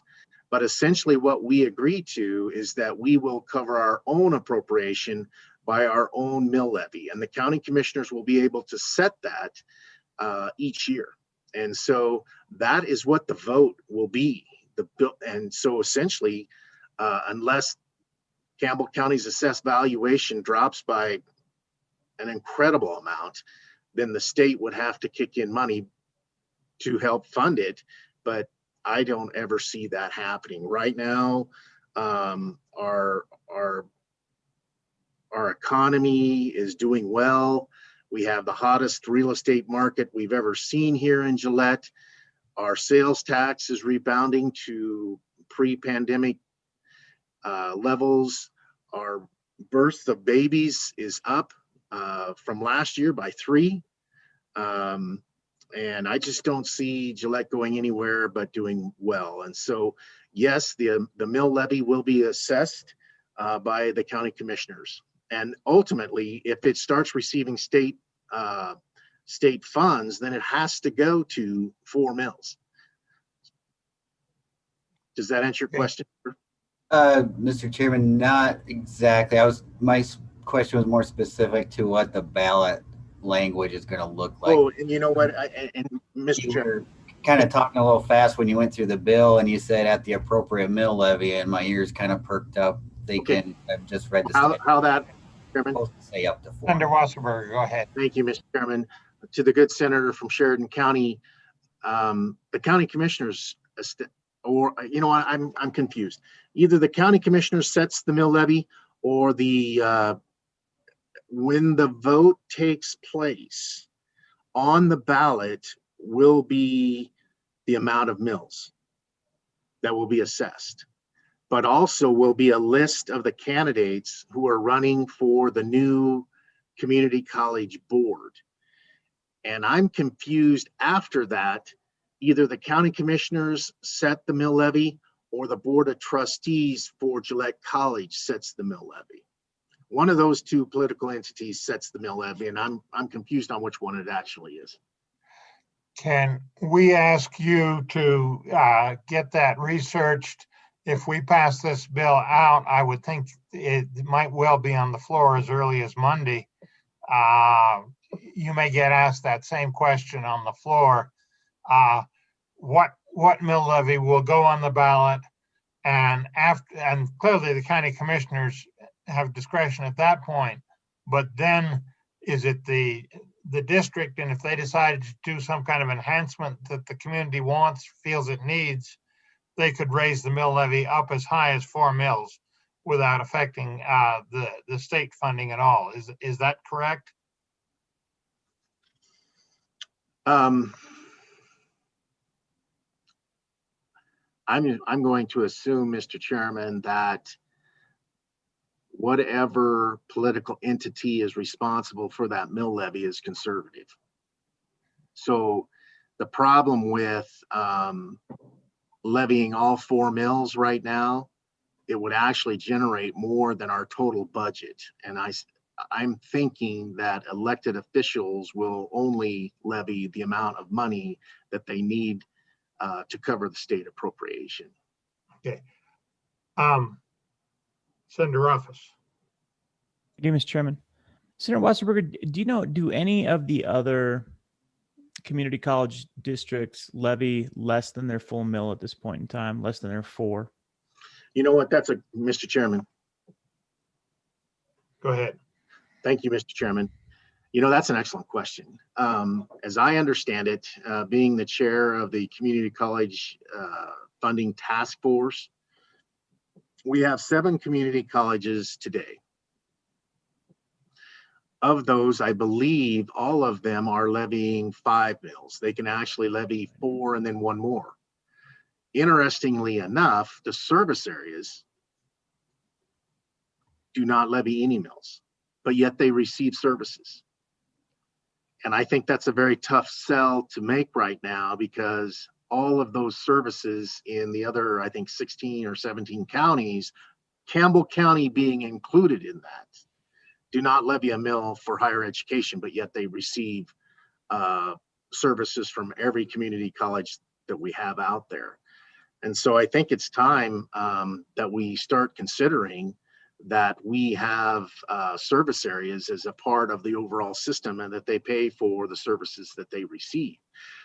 Right now, Campbell County levies no taxes for higher education. But if this would actually pass the community of Gillette, we would, for the first time in the 51 years that Gillette College has been in existence, be taxing ourselves to pay for it. Mr. Chairman, follow up. Senator Office. Thank you, Mr. Chairman. How much, and I don't know if you have these numbers, but you might, Senator. And I think you mentioned how much of the mill levy you would have to authorize to pay for the full budget of Gillette College's operations. But I'm curious if the county were to levy the full 4+1 mills, therefore 5 mills, how much additional revenue would that raise? Mr. Chairman. Senator Washburger. Well, right now, if we levy 5 mills, I can tell you right now that this community will not go for 5 mills. But that would raise almost $20 million. And we would be able to literally give every student that goes to Gillette College a full ride scholarship, and probably every student in the rest of the state. And we're not going to do that. It's simply too much money. We don't need that much money. In fact, I have a county commissioner here today who will testify later to exactly what he believes might be the amount of mills that are on that ballot. And out of guessing, I would say that that's between 1.75 mills and 2 mills. Thank you. Mr. Chairman, quick follow-up. Yes. Well, and Senator, I've got some concerns about this legislation, and I have a lot of sympathy for the legislation also. I'm very mixed on this bill, and part of the reason I'm mixed, which we've discussed previously, gets to what you just said, which is that your community would not go for 5 mills, but all of the other communities went to 5 mills because that's what it took for them to fund their college. And I guess my concern is the bigger picture of statewide higher education funding, where my community would probably go straight to 5 mills if we had our own community college district. And I don't think we'd blink an eye. But obviously our mills aren't quite as meaningful as your mills up in that part of the state. But you're very firm on the fact that you don't believe your community would be willing to accept 5 mills for higher education. Is that something that is known, that there's no way that your district, your county in this instance, I believe, would support 5 full mills for higher education, since that's effectively on parity with others, and it seems that contemplating a more equitable system might make that fair and equitable and bring more resources back to the pie, where that pie is a pie that your community has benefited from, like mine takes advantage of the pie as well and pays nothing in. I wish we paid in. I think it's inequitable. But what are your thoughts on that equity? Mr. Chairman. Go ahead. Thank you, Mr. Chairman. And that is a very fascinating question. And the issue really is whether or not you think levying 4 mills in Campbell County is the same as levying 4 mills in, say, Sweetwater County, or 4 mills in eastern Wyoming. And let's just make a comparison between Gillette College as a independent community college district and Sheridan College. Right now, Sheridan levies 5 mills, and they get about $500,000 per mill. So they get $2.5 million on their 5 mill levy.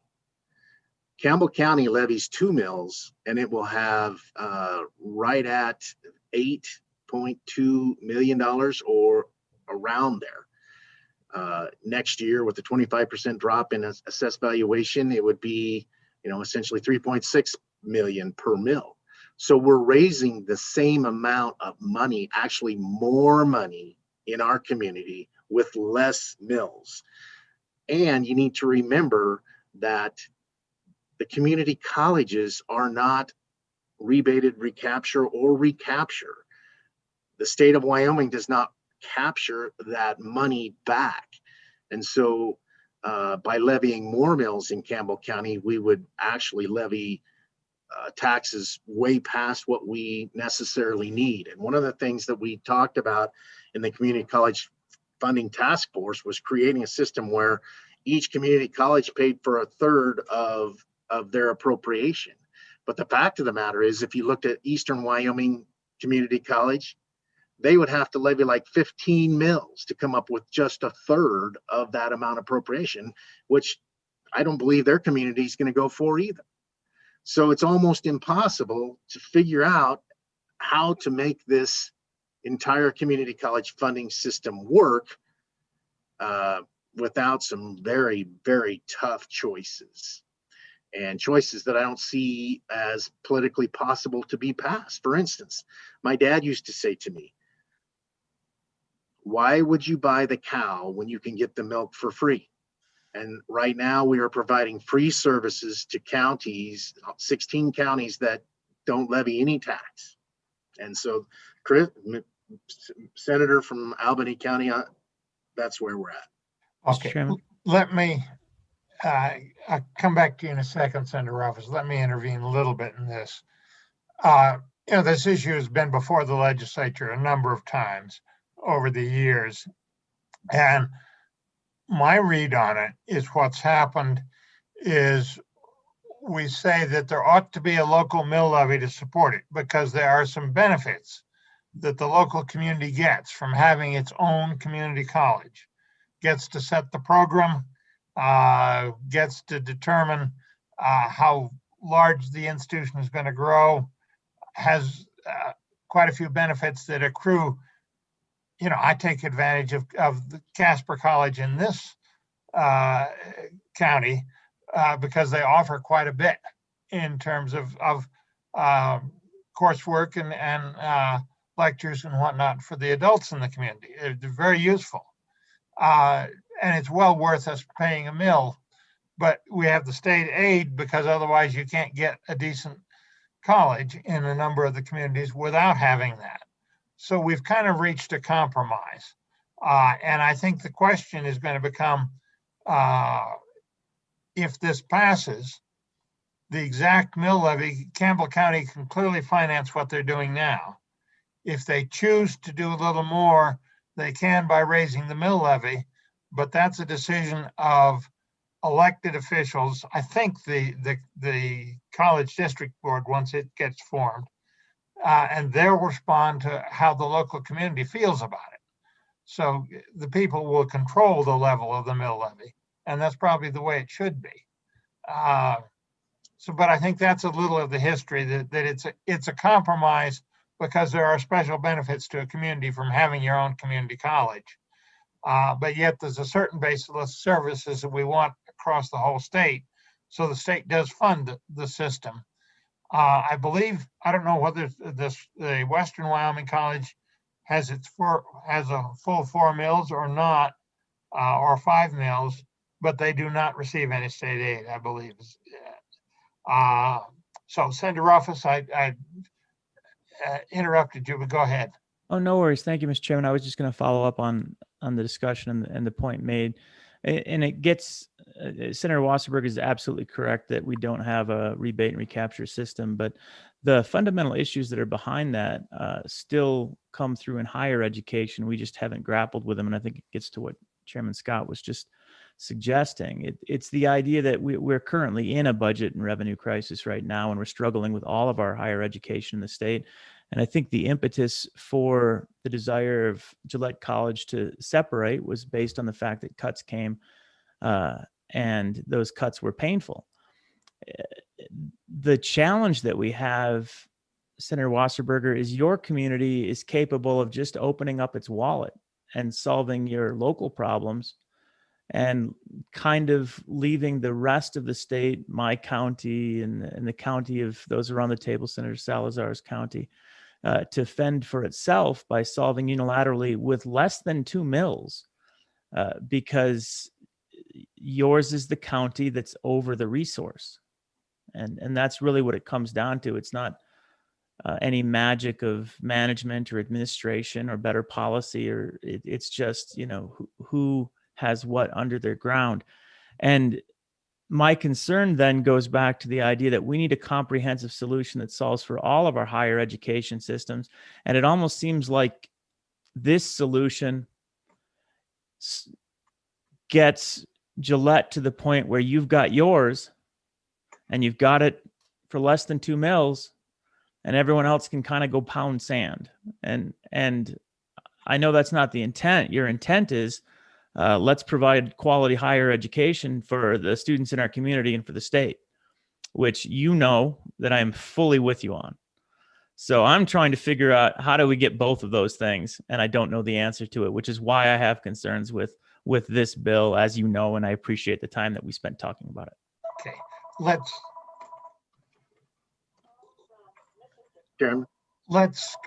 proceed. And committee, are there any other questions? Yes, Senator Beitman. Thank you, Mr. Chairman. One last kind of thing that we haven't touched on yet, Senator Wasserberger. Obviously, breaking up is hard to do, and we are on opposite sides of this. It's not you, it's me. It's not you, it's me.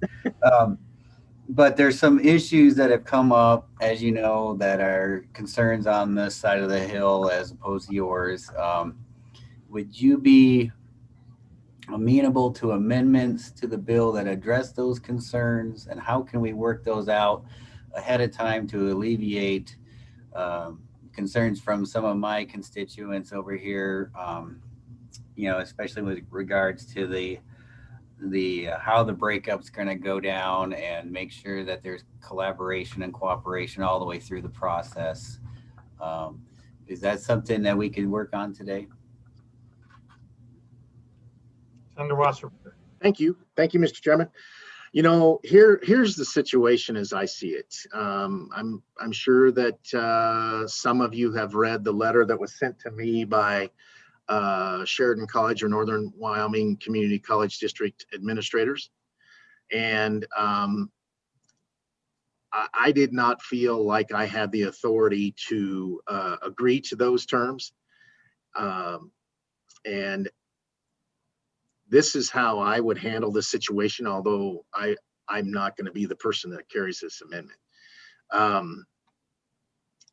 If down the road, the issue was premature. If down the road we have an election, as I understand it, and that passes, then ultimately the district starts from that point in time, but accreditation and that process takes at least 3 to 5 years. Gillette College cannot be an independent community college without accreditation. So we will still have to work with Northern Wyoming Community College District or Sheridan College during that time period, because all the courses we have at Gillette College are accredited, but they are accredited through Sheridan College. So I think accreditation will be much faster than most people are saying. At the same time, if it is 1 year out before the mill levy goes into existence, as I understand it, or the payback from it comes in. And so it's going to take some time for Gillette College to start accessing those tax dollars. When that happens, we will save to Wyoming Community College Commission about $4.6 million. Okay. The request by administration at Sheridan College was for $3 million for 5 years per year for $15 million, which in my opinion is too much. And so what I would ask for, and I will work with the good senator from Sheridan County, what I would say is it's very similar to our 3-year rolling average in the K-12 funding model. When a school district loses students, they drop funding per student a third over 3 years' time. And so I would take that $4.6 million. I would require that Northern Wyoming Community College District itemize their costs of what they withhold from Campbell County and Gillette College. And then we ratchet it down a third each year from the $4.6 million that Gillette College is saving the rest of the community college. And actually, by the time this all gets done, we will return about $612,000 to each of the 7 independent community colleges from that $4.6 million. And so I hope that would be enough. It's a lot less money than the $15 million, but certainly Sheridan College, if they don't have Gillette College's students enrolled, their costs are less. And if we compensate them a third over a 3-year time period, ultimately we're treating them just like the K-12 schools that lose enrollment, and they can ratchet it down. I don't believe we should pay them $3 million a year for 5 years for $15 million. And so I think that's a fair solution to what we're talking about. Senator Beitman, do you think that would be a potential compromise on that particular issue? Chairman Scott, I think it gets us going in the right direction. I think that's kind of what we're looking for over here is having that conversation now as opposed to later to ameliorate some concerns and heartburn over what could possibly happen. So absolutely, I might have an amendment depending on how the testimony goes here today. I might have an amendment to bring that to the committee and get your temperature committee, and then certainly I'd love to work with Senator Wasserberger on a committee of the whole amendment regarding a compromise that we can come to on that. So absolutely. Yeah, I would say my preference would be to get the bill out of committee and down to the floor if we can today. But that will depend on how the rest of the committee feels about things. I do sense that there's a problem and a need for a compromise amendment. And as I listened to what Senator Wasserberger was suggesting, it sounds like the result of the amendment would be the state would not get as much savings as it otherwise would right away, but it would still get a savings. And that's important in terms of passing a bill in our current fiscal environment. So I'm enthusiastic about the possibility of a compromise, but the question is going to be the mechanics of it. Anybody else in the committee want to comment on that? Anybody else in the committee have any further questions for Senator Wasserberger? I've got one, and as I understand that you have to levy up to 4 mills before you can get any state aid. And I was asked, does that, and that makes sense to me, does that include major maintenance? That the state would allocate a certain amount of major maintenance based on the square footage that I think the Gillette community already owns the building. Would that be covered by your local mill levy, or would you still expect state aid for that even if your mill levy wasn't up to the cutoff? And Mr. Chairman, I'm not sure I have that answer. I can tell you that there are people who are going to testify shortly, and they're going to talk to you about the buildings that have been built on Gillette campus and how many of them have sinking funds that pay for their maintenance. So I would reserve my thoughts for other people. Okay, I will hope that somebody that is listening and is going to testify will answer that particular question. Any other questions? Rihanna, LSO, let's start admitting people to testify on this bill. And I'm afraid I'm going to have to ask you to pick who comes when, It sounds like we've got 6 of them, you say? Correct. So, And I will just, we've Mr. got, Chairman, I'll just bring them in. yeah. And I would say to everybody, we've got another hour, and we want to deal with this today. So govern the length of your testimony accordingly so we don't go too far over. So I see a Dr. Sandy Caldwell. Dr. Caldwell, you're on first, and tell us who you are and go ahead. Mr. Chairman and members of the committee, I am Dr. Sandy Caldwell. I am the Executive Director of the Wyoming Community College Commission. Also with me is our CFO, Mr. Larry Buckles. He is somewhere joining right now, and he can help with that. I can answer, I think, almost all of the questions that were just brought up in the discussion. So I believe that I can go through those as well. Okay, proceed. And so for everyone's understanding, the commission did conduct this survey, and the entire packet of information was provided to the LSO and including members of this committee. It is a lot of information. So I'm going to run through a very high level to make sure that I'm hitting the points. Senator Beitman, I will be able to directly address the question that you posed. And then Chairman Scott, I can address the question that you posed about the colleges and their current mill status, so I can go through that. As I begin, I just want to take a moment to say we have a great community college system, and this is within that conversation. I don't want to lose sight of that. Wyoming is the #1 community college system in the country. And that's something to celebrate and for us to make sure that we keep in mind. We are here as a resource for you because there is so much information. I did provide some preliminary information to the committee members to make sure that it would help you go through the large amount of information. The orders, the preliminary notice that I sent to the Senate President and the Speaker of the House at the time, the executive summary of the needs assessment, several AG opinions, which actually answer some of these questions. And then I also provided the assessed valuation by county for each sector that is taxed.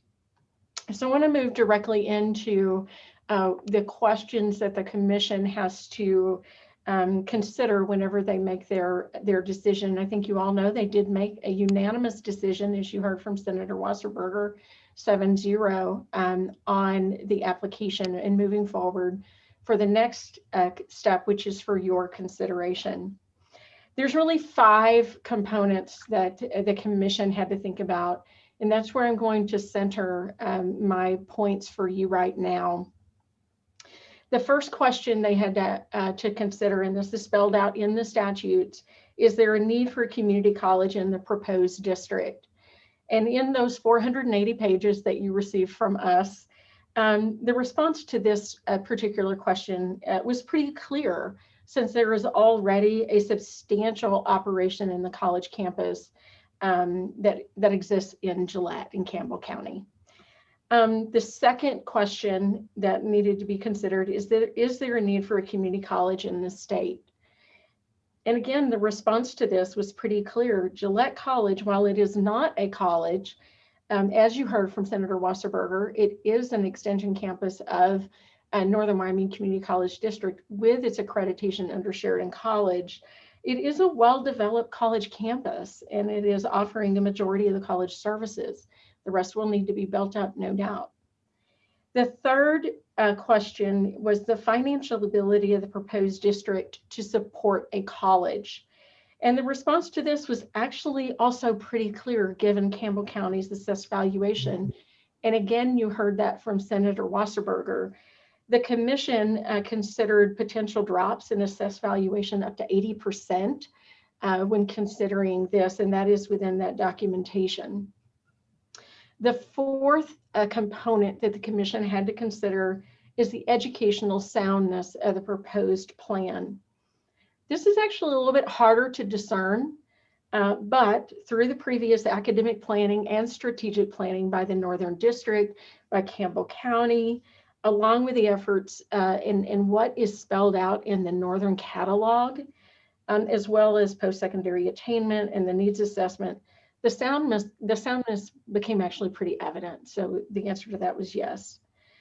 Then the fifth thing, which is quite substantial and has gotten into your conversations today, are the other matters that might assist the commission in disposition of the application and consideration before sending it to you.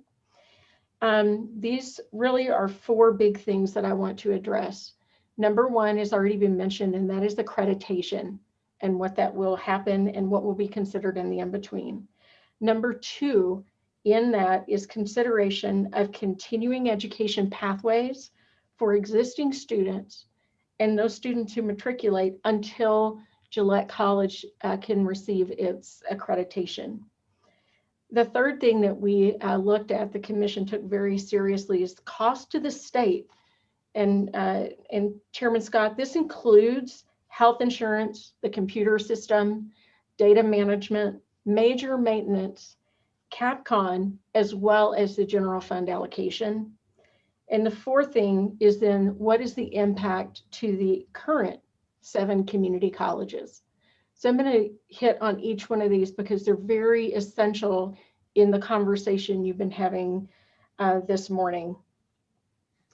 When you get down to the questions for the commission, it really came down to the purview of the legislature's consideration of taking on the obligation and Campbell County's willingness to take on this obligation. A few things I'm going to go through here so that you know how all of this went down and what the impacts will be. The commission did hire WICHE, or the Western Interstate Commission for Higher Education, who then contracted with the National Council for Higher Education Management Systems. This is important because they are the foremost experts in the country on data analysis related to both regional needs and state level needs in terms of costs and economic impact, both short-term and long-term. The fundamental questions, there's really 3 fundamental questions: local control, impact to the other colleges, and student protections. That's really what they were looking at once those questions were answered. Well, it really came down to whether or not local control was enough for the commission to approve. Campbell County can afford this. I mean, that's what you heard from Senator Wasserberger, even with a significant loss in appropriations. On November the 20th, Campbell County estimated, it's hard to know until the board really puts a budget together, that they'll need about a $15 million budget. Just to clarify, WICHE at the time thought that was a little low and that it's probably closer to 17, because there will be some obligations that the county will have to take on, that the board will have to take on until they're able to receive state funding. Is that 15 million a year or a biennium? Mr. Chairman, Senator Scott, that would be for their annual budget, and for the committee's awareness. We live in both worlds in the commission. The colleges have to budget by year. We then make sure that we translate all of that into the biennial budget and how that is considered. Mr. Chairman, Senator Scott, that would be on an annual basis, and that would be once they're fully built out. Of course, many variables in that.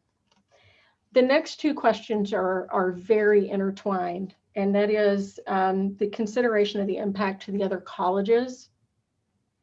And please note that these impacts will not occur for approximately 5 years. There'll be some related to recapture some of the health insurance that Gillette College will have to cover, those kinds of things. But until accreditation is achieved, Gillette College will have no students. And that was discussed within the application itself and within the hearing. And we still have that recording if anybody wants to watch it. The students will remain with Northern as the only viable option through the duration. And they both committed to this during that hearing. Those students are already in the Northern catalog. They are in those programs, and Northern provides the pathway for all of those students. And that was discussed. As such, the allocation model will not be affected until that change occurs. So that 3 million fiscal cliff for Northern does not happen until that time. They will still be in the allocation model. That allocation model will be unchanged. Gillette College will not be in it at that time. Upon accreditation and independence, 4 to 7 years is Higher Learning Commission came and conducted a presentation. The documentation now says it must be 5 years. However, Gillette College is well formed in many ways. They'll have to build administration. Could be 4 years down the line with what they have, and the anticipation that they would adopt Northern's catalog, which is the cleanest approach for a new institution to do that. I myself have taken a college through accreditation, separating a campus into an independent college. So I know how that process works, and they have articulated that they would do that. At that time, Gillette College will have students. They can grant transferable credits. They can award degrees. They can have intercollegiate athletics. This will result in the Northern FTE dropping. That's what will create the big change.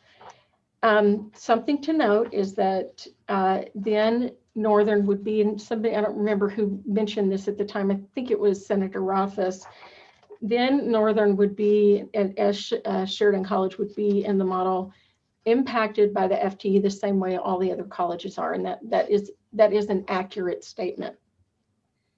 The impact actually will be that the original 6 colleges, with the exception of Northern at Sheridan, will actually have an increase of their allocation. So that drop of 3 million per year, or 6 million in the biennium, would then reallocate those funds based on the performance metrics that we have to the other 6 colleges. And the reason why is because Gillette College at this time, with the projections, so much unknown at this time, wouldn't qualify for state funding. And you heard Senator Wasserberger mention that. That is in the report that you have. So after accreditation is achieved and the college assesses all 4 mills, we would anticipate that the district will seek state funds, because then they will be eligible for the state funds. So it's not just the allocation, it's any form of state funds: capital construction, major maintenance, health insurance, computer. So in between time, the district will need the funding for whatever mills they choose to assess to cover those costs. And that was also addressed in the public hearing. The last thing I want to point out is that we did provide documentation in the form of the AG opinions and the county level assessed valuation. Senator Beitman, to address your specific question about the ballot language is explicit. It is in the statutes. It must read up to or not to exceed 4 mills. But it's laid out that they can't put a different number of mills. It's up to 4 or not to exceed 4 mills. The AG opinion that we just received and was released on February 5th spells that out. So the language is clear. It has to be on the ballot that way. It is the board, for clarification, the question that came up is that the board or the county commissioner, Chairman Senator Scott was accurate. It is the board of trustees who assess that. And how many mills we would anticipate it would be incremental in, but that will be their decision. They'll have to put a budget together. They have to hire a president. They have to hire a vice president of instruction student services. They have to have a CBO. They will have to have certain aspects within that they will have to fund. So the ballot language is clear. What the board opts to assess is the board's determination within that. Once the college does assess all four, is eligible for state funding, that will then impact those amounts for the state obligation in terms of health insurance, major maintenance, and that kind of thing. We understand from the hearing that in terms of the capital construction of the major maintenance, they have a sinking fund to manage between now and then, and I'll let them speak to that. Once accredited, the board may also elect to impose the optional fifth mill, and all 7 of the community colleges at this time assess all 4 and the fifth mill. So you heard that correctly. One clarification is that at this time, all of the colleges do receive some form of the state allocation. So Senator Scott, Chairman Scott, Western does receive some, certainly a different amount compared to Eastern Wyoming College, which you can see on the assessed valuations that I shared. And so I would note, because it did come up from Senator Wasserberger, and thank you for the great intro on laying this out for me, is Joint Appropriations did ask the commission to establish a work group to come up with recommendations related to sustainable funding. We've provided that to them. We presented that. The select committee also has that information, actually participated in that throughout. So I wanted to mention that. And with that, if there is a further, I think I addressed all of the points that were asked. I can elaborate. And if we start getting into really deep technical aspects related to the funding and budget, I will have to defer it to Mr. Buchholz, who is much smarter than I am. Okay. Okay, questions. And let's also recognize Mr. Buchholz. Can you tell us who you are and what you're with and what your position is? Yep, thank you, Mr. Chairman. Larry Buchholz, CFO for the Community College Commission. Okay. Now, committee, any questions for either from the Community College Commission? Senator Beitman, did I see you seeking recognition? Yes, sir, Mr. Chairman. Just a quick clarification. Thank you, Dr. Caldwell. That was great. Excellent job. At the very end, you said that you submitted something to the Joint Appropriations Committee regarding sustainable funding. Is the sustainable funding the $3 million that Sheridan College stands to lose? Is that what we're talking about for sustainable funding, or are we talking about separate items? Dr. Caldwell or Mr. Buchholz, either one. Mr. Chairman, Senator Scott, Senator Beitman, this has to do, we submitted a sustainable funding plan for and recommendations for consideration of the joint appropriations in the legislature. It is far greater in scope than the individual colleges. This is the community college system as a whole. For everyone's awareness, since 2010, the community colleges have not received any external cost adjustment. So the total amount of their budget lost to both cuts and erosion is substantial. We have provided that information before, but let me just give you the so what total. If the step 3 cuts do go forward, that will be a $94 million loss to the community college funding since 2010. Okay. Let me ask a couple. Did that satisfy you, Senator Beitman? Yes, sir. Thank you. Okay. Let me ask a couple of questions, see if I understood your testimony correctly. Are you telling us essentially the current system, if the voters approve, we pass this bill and the voters approve in Campbell County, then it may take as much as 4 or 5 years before it can actually be implemented because of the delays in getting the accreditation? Is that a correct understanding? Mr. Chairman, Right. You are correct. And to add just some clarification, we did require in the application And both Northern Miami Community College District and the Campbell County Task Force, on behalf of the anticipated Board of Trustees, will be required to create an MOU to ensure that students are protected, that they're held harmless, and that they are covered in this. So that is a part of what was in the application, is that they have to create some mechanism. Those students are Northern Wyoming Community College District students, and until Gillette College can be accredited, they'll have to remain that way. It is the only way to make sure that their degrees are recognized and that their credits are transferable. However, we would anticipate that the board was assessing some amount of those mill levies because they have to operate, and they would have to in some way make sure that they're compensating for Northern for the services that are being provided to those students through that college and their accreditation. So the state savings that are involved here won't occur for a while because of that. Is that correct?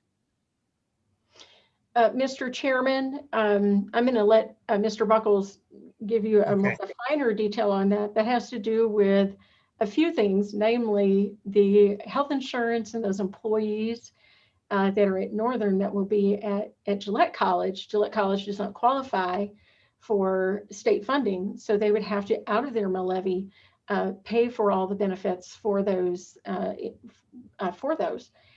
Same with the proportional, I think, is 22% of major maintenance. So there would be a short-term cost savings related to that. I want to mention that the health insurance reimbursement pool is already in the hole, though. Mr. Buckles, with that? Buckles, can Yep. you elaborate on that? Thank you, Mr. Chairman. There's two sides to the equation here when we look at savings and costs related to the possible passage of this bill.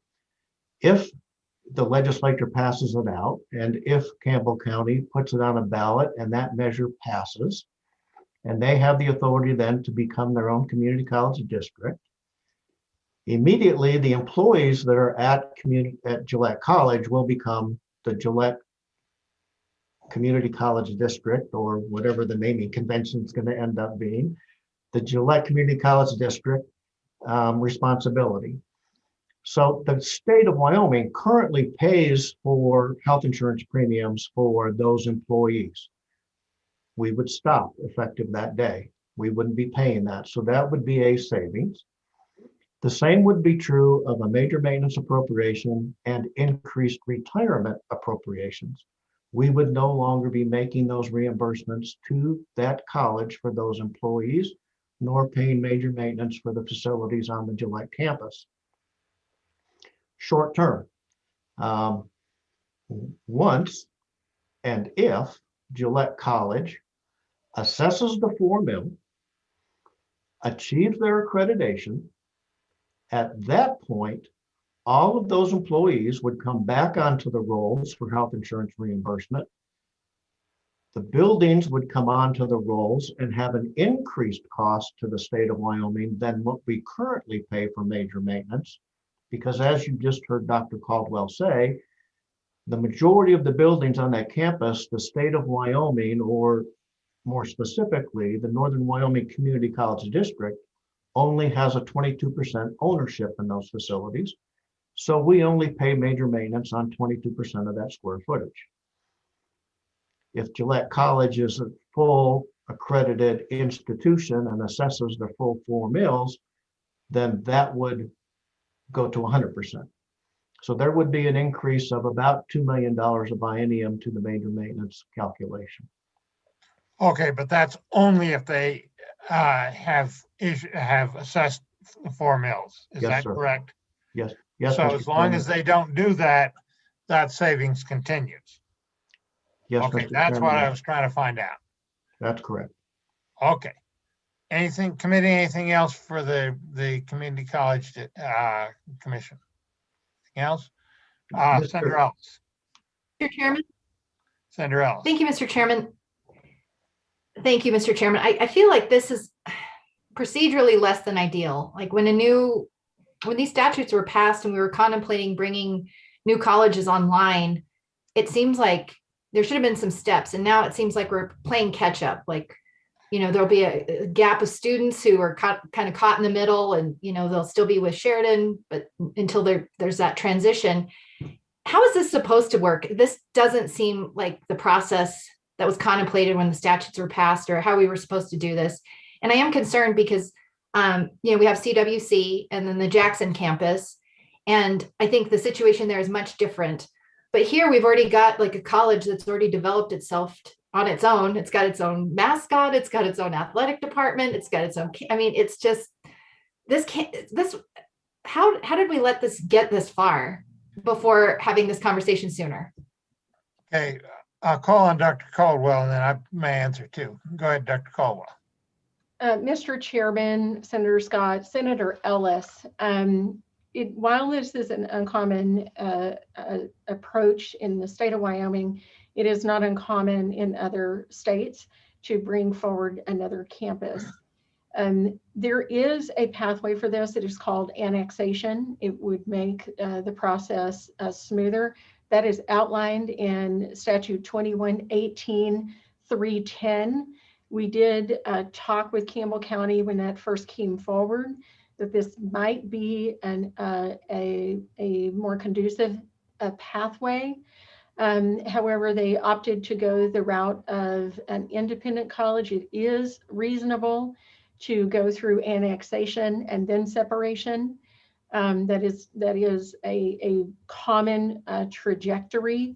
Otherwise, when an independent institution comes forward, unless they have another institution like is required in Wyoming, they would either have unaccredited courses and degrees, or they would be contracting with an institution, as you have heard referenced with what would be essentially a requirement to have an MOU between the Gillette Community College District, whatever name is ultimately chosen, and Northern Wyoming Community College District. Okay. I'll follow up, Mr. Chairman. Again, I'm just thinking about the precedent we're setting. Would it make some sense from a policy perspective to require the annexation step before going into the full divorce and setting up a new community college district? I'm just trying to think. This is really messy, and I hope we don't have these issues going forward. Dr. Caldwell. Mr. Chairman, Senator Scott, Senator Ellis, we have often used the same comparison.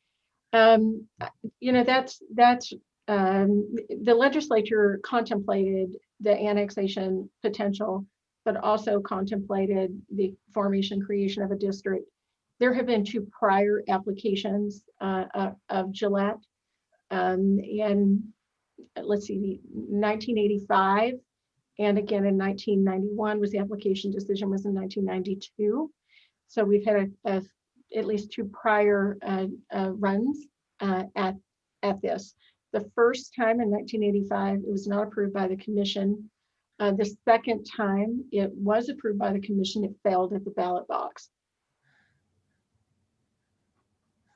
So I think what we've got is the process takes too long because the accreditation people are slow and unreasonably such. And you need to keep them happy to protect the students, because that's a key. And frankly, it sounds like it's better to take the longer route rather than go after the accreditation people and get into a legal fight with them, because you do want to protect the students. So it sounds like there's a process, all right, but it takes quite a while because you do have to protect the students. So I think that's where we are. Any further follow-up? It's not ideal, but you are dealing with academics here and their accreditation units. Mr. Chairman, this is Chris. Senator Office. Thanks, Mr. Chairman. I just wanted to know, over the years, we have looked at both aspects of creating a new community college district on the and the annexation through the education committee. And honestly, both processes are probably due for a great deal of improvement. Even if you want the same outcomes, they're not particularly well done right now. We ran into this struggle when we were contemplating joining the Laramie County Community College District through annexation from Albany County, because we benefit from one of their campuses and we contemplated it. And in looking through the process of annexation, the entire board of the LCCC college would be dissolved, and all of them would have to run for re-election, and then we would have to have some power sharing. It was just such a struggle that everyone surrendered.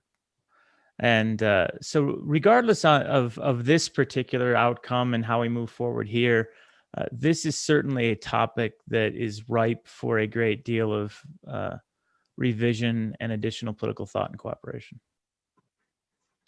Okay.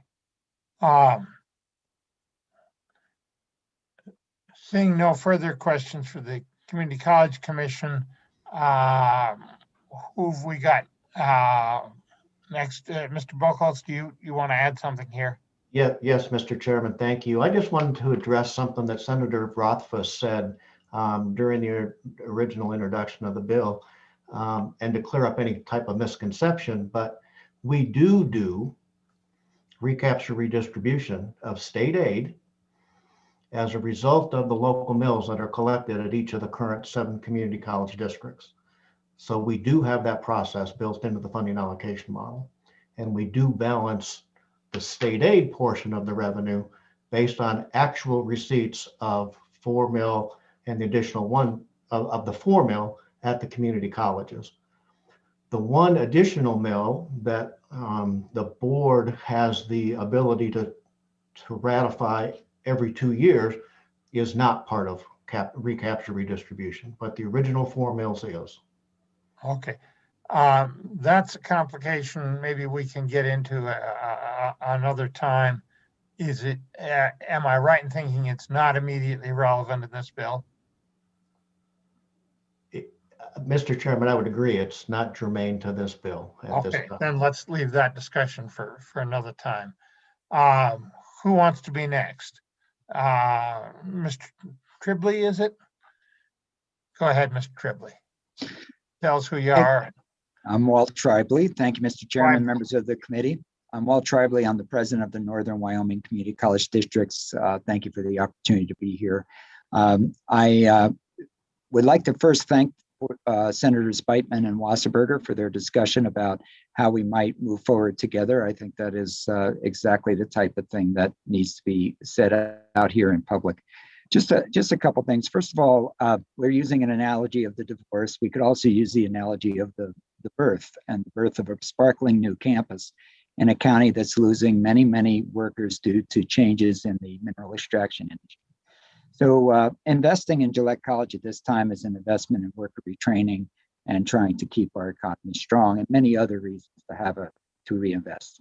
Germane to this bill, it is important for us to consider the operations of putting into effect the process of this creation of this new college. I think in the direction of Senator Ellis's comments about how messy this can be.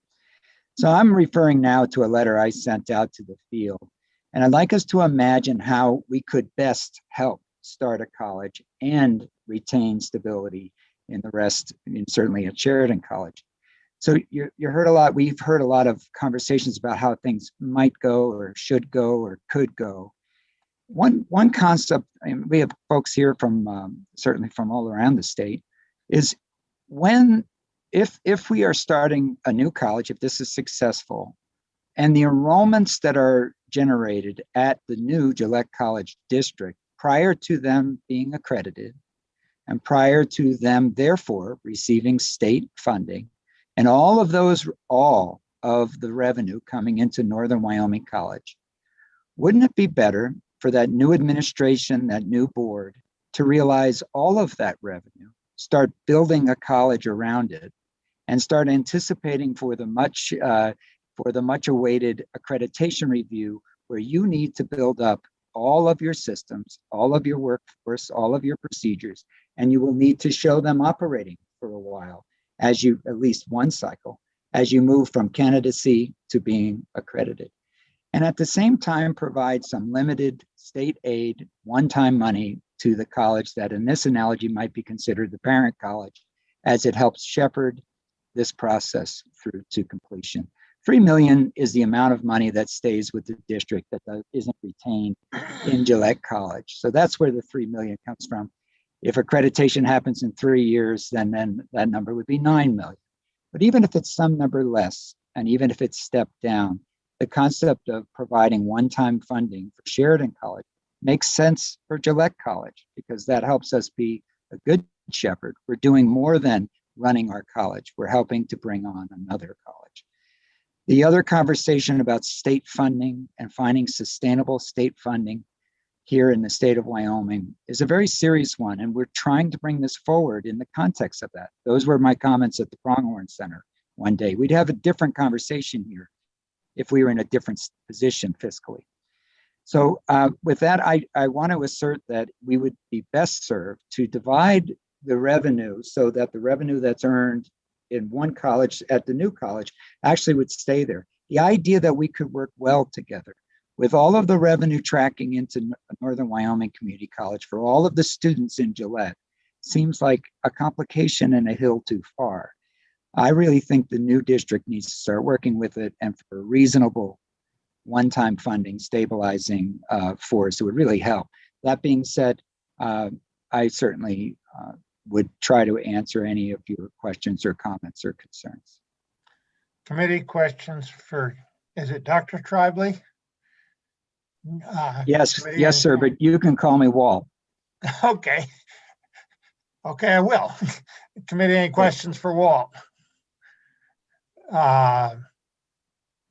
Seeing none, I would say if Senator Beitman and Senator Wasserberg are going to work out a compromise amendment, I don't think something that requires a new appropriation is possible in our current budget circumstance. Something that takes some of the savings that Mr. Buchholz outlined and use that, I think would be something you could feasibly reach for. As long as the savings involved, I think you can potentially sell the compromise. But that would be my guidance to you going forward as you try to work that out. Thank you, Mr. Scott. So with that, who wants to testify next? Mr. Bell, did I see you? Mr. Bell, go ahead, and then we'll come to Ms. Heater, is it? Okay. Thank you, Mr. Chairman, members of the committee.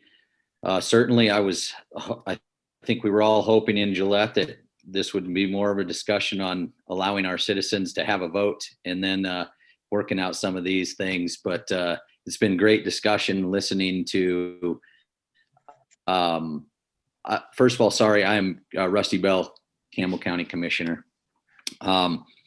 Great discussion listening to how everybody sees Gillette and Gillette College. And thanks to Dr. Caldwell for answering a lot of those questions after that I was planning on answering on what the ballot language is. That's very clear. A couple things I would just want to real quick go to Senator Ellis's question about annexation or was that looked at. Ultimately, that was decided not to be the choice because the board at Northern Wyoming Community College District would have to vote to approve annexation, which would actually vote them out of power.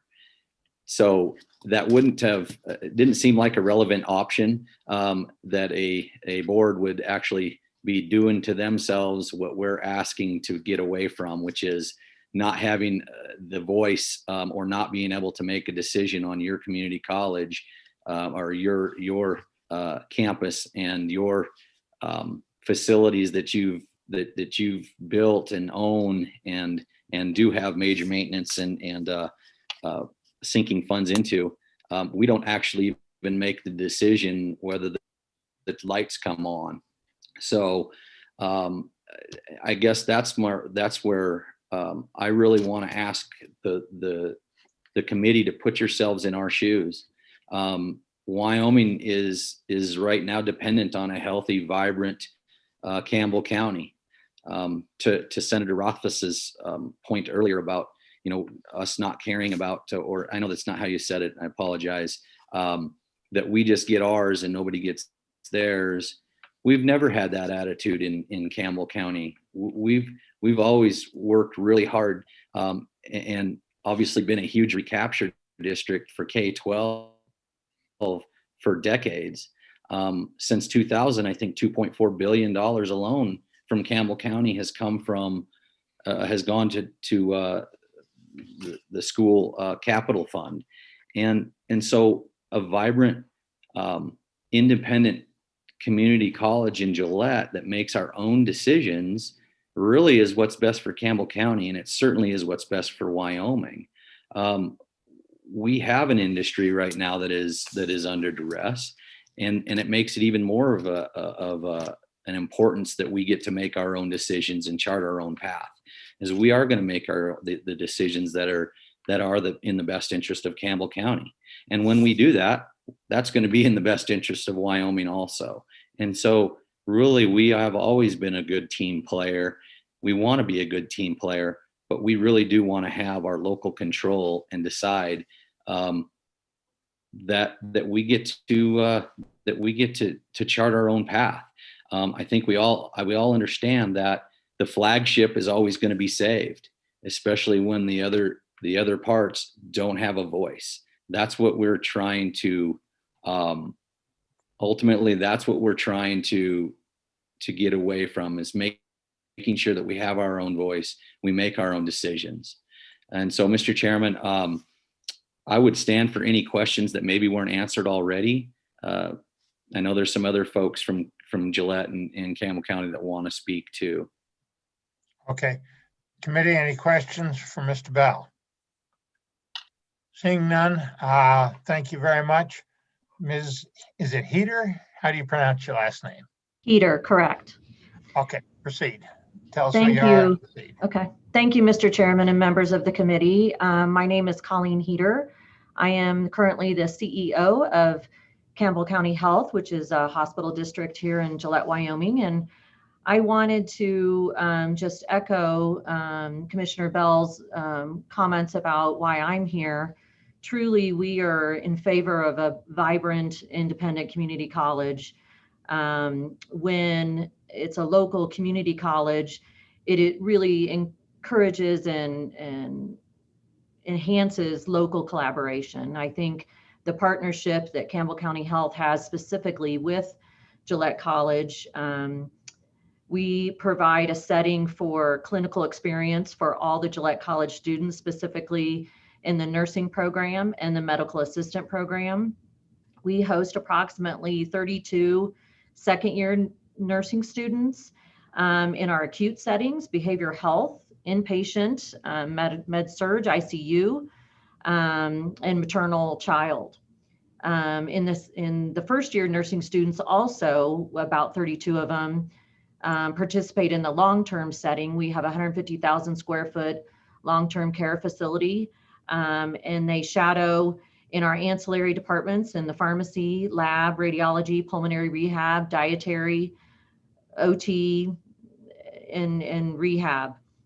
We also have 10 medical assistant students in Campbell County medical groups. And so we provide a really hands-on, vibrant opportunity for these nursing students. And it is crucial for Campbell County Hospital, for our health, Campbell County Health District, to continue on for the success of our healthcare in Campbell County. Just to put some numbers in there, we also partner, back in, probably 4 or 5 years ago, we partnered with a simulation center with almost a 400,000 capital outlay. We pay for half of the director's salary in the nursing school plus an FTE and provide some benefits. So we are very closely tapped into this. Our RN schools, the degrees that it relates to Gillette College, we have 341 active and inactive RNs in our database, and 178 of the RNs have graduated from Gillette College specifically. We, in terms of an LPN, a licensed practitioner nurse, we have 22 active LPNs, and 10 of them graduated from Gillette College. So the RNs, it's about 52% of the RN population graduated from Gillette College, and on the LPNs, about 45% of the total graduated. For the medical assistants, which is really important and up and coming for our success with healthcare funding being decreased, we have 29 active medical assistants. And so far, about 9 of the medical assistants are actively enrolled in our MA program at Gillette College. So, okay, let me cut into you right now. We're up against a time deadline. Okay. Do you think this creation of an independent community college would be of assistance to the healthcare system in Campbell County? Absolutely. And I believe it's crucial for the growth of our RNs and the Campbell County Health in Gillette. Okay. Thank you very much. Thank you very much. Any quick questions? Seeing none, is it, I see it's labeled here David Horning, but you don't look like David to me. Thank you, Chairman Scott. I'm Louise Carter King, the mayor of Gillette. And I just have a few points. I'll go quickly. I know you're trying to get out. So on behalf of the city council, our citizens, and our businesses, the city of Gillette has placed a high priority on the success of Gillette College through our many years of planning, capital investment, and sustained financial support. The city of Gillette strongly supports the formation of a community college district for Gillette College. Gillette College is a vital part of our plan to attract businesses and industries to our area for long-term economic growth and diversification. Local control of programs and services that Gillette College provides will allow our community to tailor programs to current and incoming businesses to ensure they have the workforce they need to be successful. The city of Gillette has donated land appraised at over $6 million and invested over $23 million in capital construction projects for the development of the Gillette College buildings and grounds, including student housing, classrooms, health science center, technical education center, pathways, roads, and utility infrastructure over the past 20 years to ensure Gillette College has top-notch facilities for much needed community education and workforce development. The city of Gillette contributes $550,000 each year for the operation of Gillette College.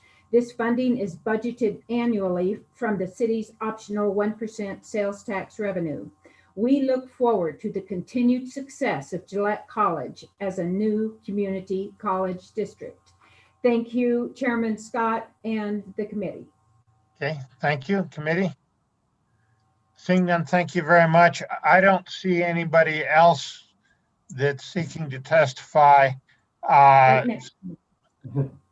So, yes, right here. Okay, one more. Yes, sir, go ahead.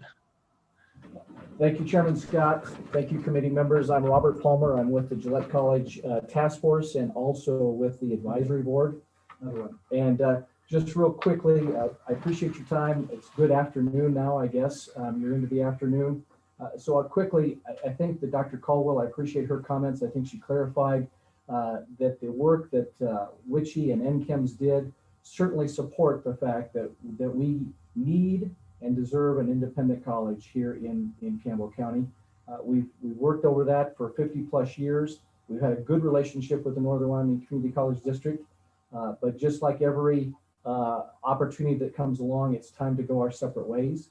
We will continue to work, however, with Northern Wyoming Community College District and the other 6 community colleges throughout the state and the University of Wyoming to continue to ensure that our students, our faculty are the best in the state and receive the best services. And I guess just real quickly, I would ask for your positive vote to move this House or this Senate file on. And last night I came across a quote, I saw it from Abraham Lincoln. The best way to predict your future is to create it. And I would ask the committee to allow us to create our own future. Thank you. Okay. Thank you very much. Now I don't see anybody more. Committee, we've got a decision to make, and I'm going to poll the committee. We can put, I think this bill needs a compromise amendment. And I really like President Tribley's comment that this ought to be not a divorce, but the birth of a new college. I think that's a much more positive attitude. And we can, I think it needs a compromise amendment and dealing with the issues with Sheridan. We can turn it loose to the floor and get Senator Beitman and Senator Wasserberger to work out that compromise amendment in time for floor action. And that can be maneuvered. I don't think this has to go to appropriations. I don't see an appropriation here. But have that delayed a day or two on the floor until you get that worked out. Or we can hold it in committee and put the amendment on in committee on Wednesday next. And I'm going to go right around the committee and ask what your preference is as to how we proceed. We'll start with Senator Ruffus and just proceed. I've got you sort of clockwise here on my screen. Senator Ruffus, how do you feel? Mr. Chairman, I would defer to Senators Beitman and Wasserberger. Okay, one deferral. Senator Beitman? Thank you, Mr. Chairman. I'm good with either route. I would prefer to get this to get it right, and so whatever that takes, it's up to the committee's discretion. I know Senator Wasserberger and I, my good friend from across the Powder River, can hammer this thing out pretty easily, I think, and so we can do it off the clock, and between now and when we see each other in Cheyenne, or we could do it in a committee with everybody. It's entirely up to you guys. Well, I want you to do it before we have a further action on the bill, either in committee or if we decide we want to send it to the floor. Senator Salazar, what's your opinion? So, Mr. Chairman, I'm ready to vote now. I'm confident that we can, when it gets to the floor, that we can straighten it out with Senator Beitman working with Senator Wasserberger. So my preference would be, let's move it forward. Let's work on it on the floor. As you said earlier, we're going to have time constraints on a whole lot of issues facing this committee. And I would prefer to just vote on it now.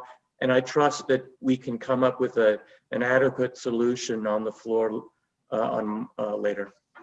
Okay, Senator Ellis. Thank you, Mr. Chairman. I still have, I want to get there on this bill, and I know we want to call it a birth of a new college, but to me, it's as ugly as a divorce as I've ever seen. I wish it wasn't, but it is. I have a lot more questions. We've heard from leaders from the city of Gillette talking about retooling your workforce and providing new opportunity to study things like nursing. But I think there's a bit of an elephant in the room. We haven't talked about what programs were cut and what's really given Gillette a lot of heartburn that infringes on that local control. And the elephant I'm talking about, I think, is athletics. And so I don't feel like I've got all the info yet. I still have a lot more questions. But that said, I think that, with Senator Beitman and Senator Wasserberger wanting to work on an amendment, I do think bringing it to the floor keeps the momentum going on this bill. But I still have a lot of concerns, but would likely vote today in advance to advance this bill to the floor. But I still have a lot of unanswered questions and concerns about the bill. Okay. Senator Wasserberger. Well, thank you, Mr. Chairman. I'm more than willing to work with the good senator from Sheridan County and come up with a solution that's amicable to Sheridan College and the Northern Wyoming Community College District. We can do that. We'll need some help. I'll need to work with Dr. Caldwell and others to do that, Dr. Tribely and also Vice President Oberlander here in Campbell County. So I'm willing to do that. We can start meeting either Monday when we all get back down to the session. And then the good senator from Sheridan County and I will craft something that we can both agree to, and we'll move on. Okay. I would, thank you. I would suggest at this point that that's the course that we ought to follow. I think I can count 3 votes to get, put this out of committee, and I think that would be, given the time pressures we're under, the best way to proceed. I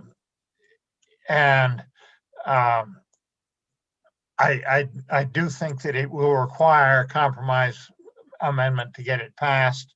And then I think actually the final vote is going to be, if we pass it, the final vote is the vote of the people of Campbell County on whether they think it's worth it, proceed.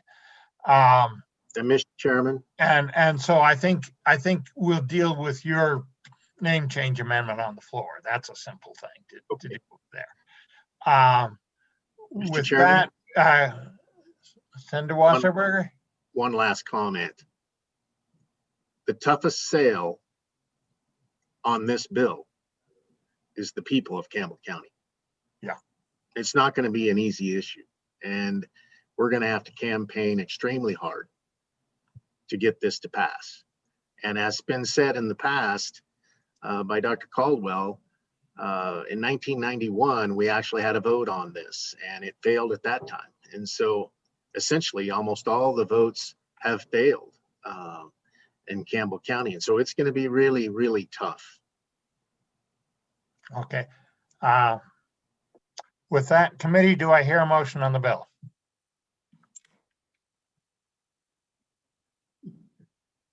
I'll make a motion. Senator Salazar. Okay, motion is due pass. Committee, any further discussion? Senator Office. Thanks, Mr. Chairman. I am going to vote for it out of committee because I really do feel that the underlying issue is important. I do not necessarily like all about the path as it moves forward, and I would much prefer a comprehensive overhaul of our education funding for higher education than moving forward on this bill, but that's not what we have before us. So for now, I'm an aye. I don't know whether I'll be an aye on the floor. Okay, Senator Ellis. Mr. Chairman, I would echo my colleagues' comments from Albany County. I've got a lot more thinking to do about this particular issue, and just going forward, this shouldn't be the path if we're trying to establish new community colleges across Wyoming. There should be a glide path, a handoff, not a 5-year gap in how we're treating students. There's got to be a better way. Okay.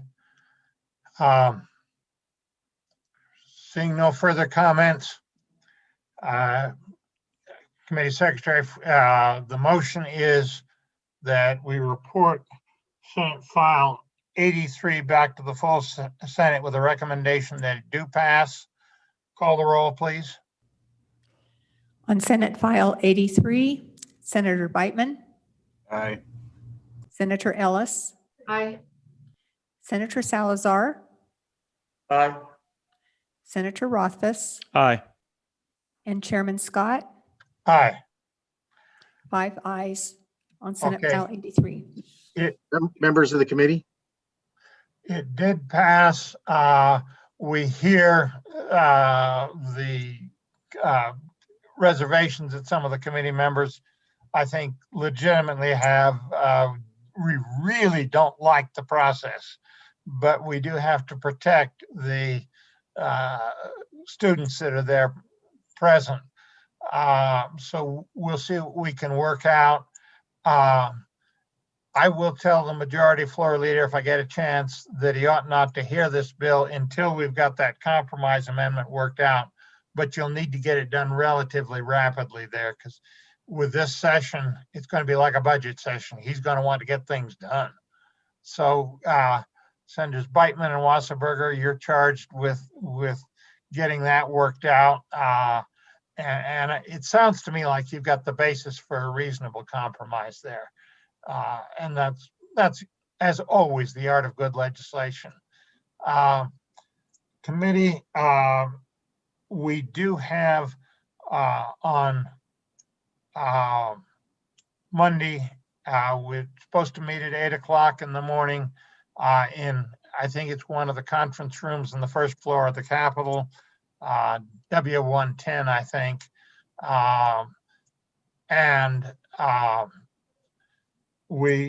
I will bring to that meeting the backup recalibration bill. If any of you want to sign on, I'll bring the constitutional amendment on school capital construction. If any of you want to sign on, that'll be your opportunity. We will at that meeting deal with the Senate File 2 from the Capital Construction Select Committee, and we will deal with the one on the nursing education. On that latter bill, I'll see that we have some amendments worked out with LSO that makes that more generic and accommodates the funding that is potentially available there. And we did not understand that when we heard the bill previously. So we'll be scheduled for 8 o'clock. I will make sure we get that meeting over with because we'll need a little bit of time to be ready for the session at 10 o'clock.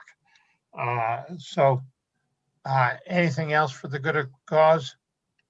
Mr. Chairman. Senator Wasserberger. Well, thank you, Mr. Chairman. I just wanted to thank the members of the committee for their time and for their vote, and I appreciate the discussion. And I will get with Senator Beitman as soon as possible, and we'll get this issue solved. Okay, very good. And then at some point, give me a call as well, if you would. Anything else for the good of the cause? Anything else for the good of the cause? Mr. Chairman, this is Chris. Chris, okay, Senator Ruffus. Thank you, Mr. Chairman. I was just curious, who is going to be present in person on Monday versus virtual? Just out of curiosity. I meant to ask that too. Senators, is there anybody who's not going to be able to be present in person? Are you all planning to be there? Yeah. Okay, so we'll have a full committee. We will have to be able to take the COVID epidemic isn't over yet, although we're making tremendous strides. We'll have to take some public testimony remotely, I think.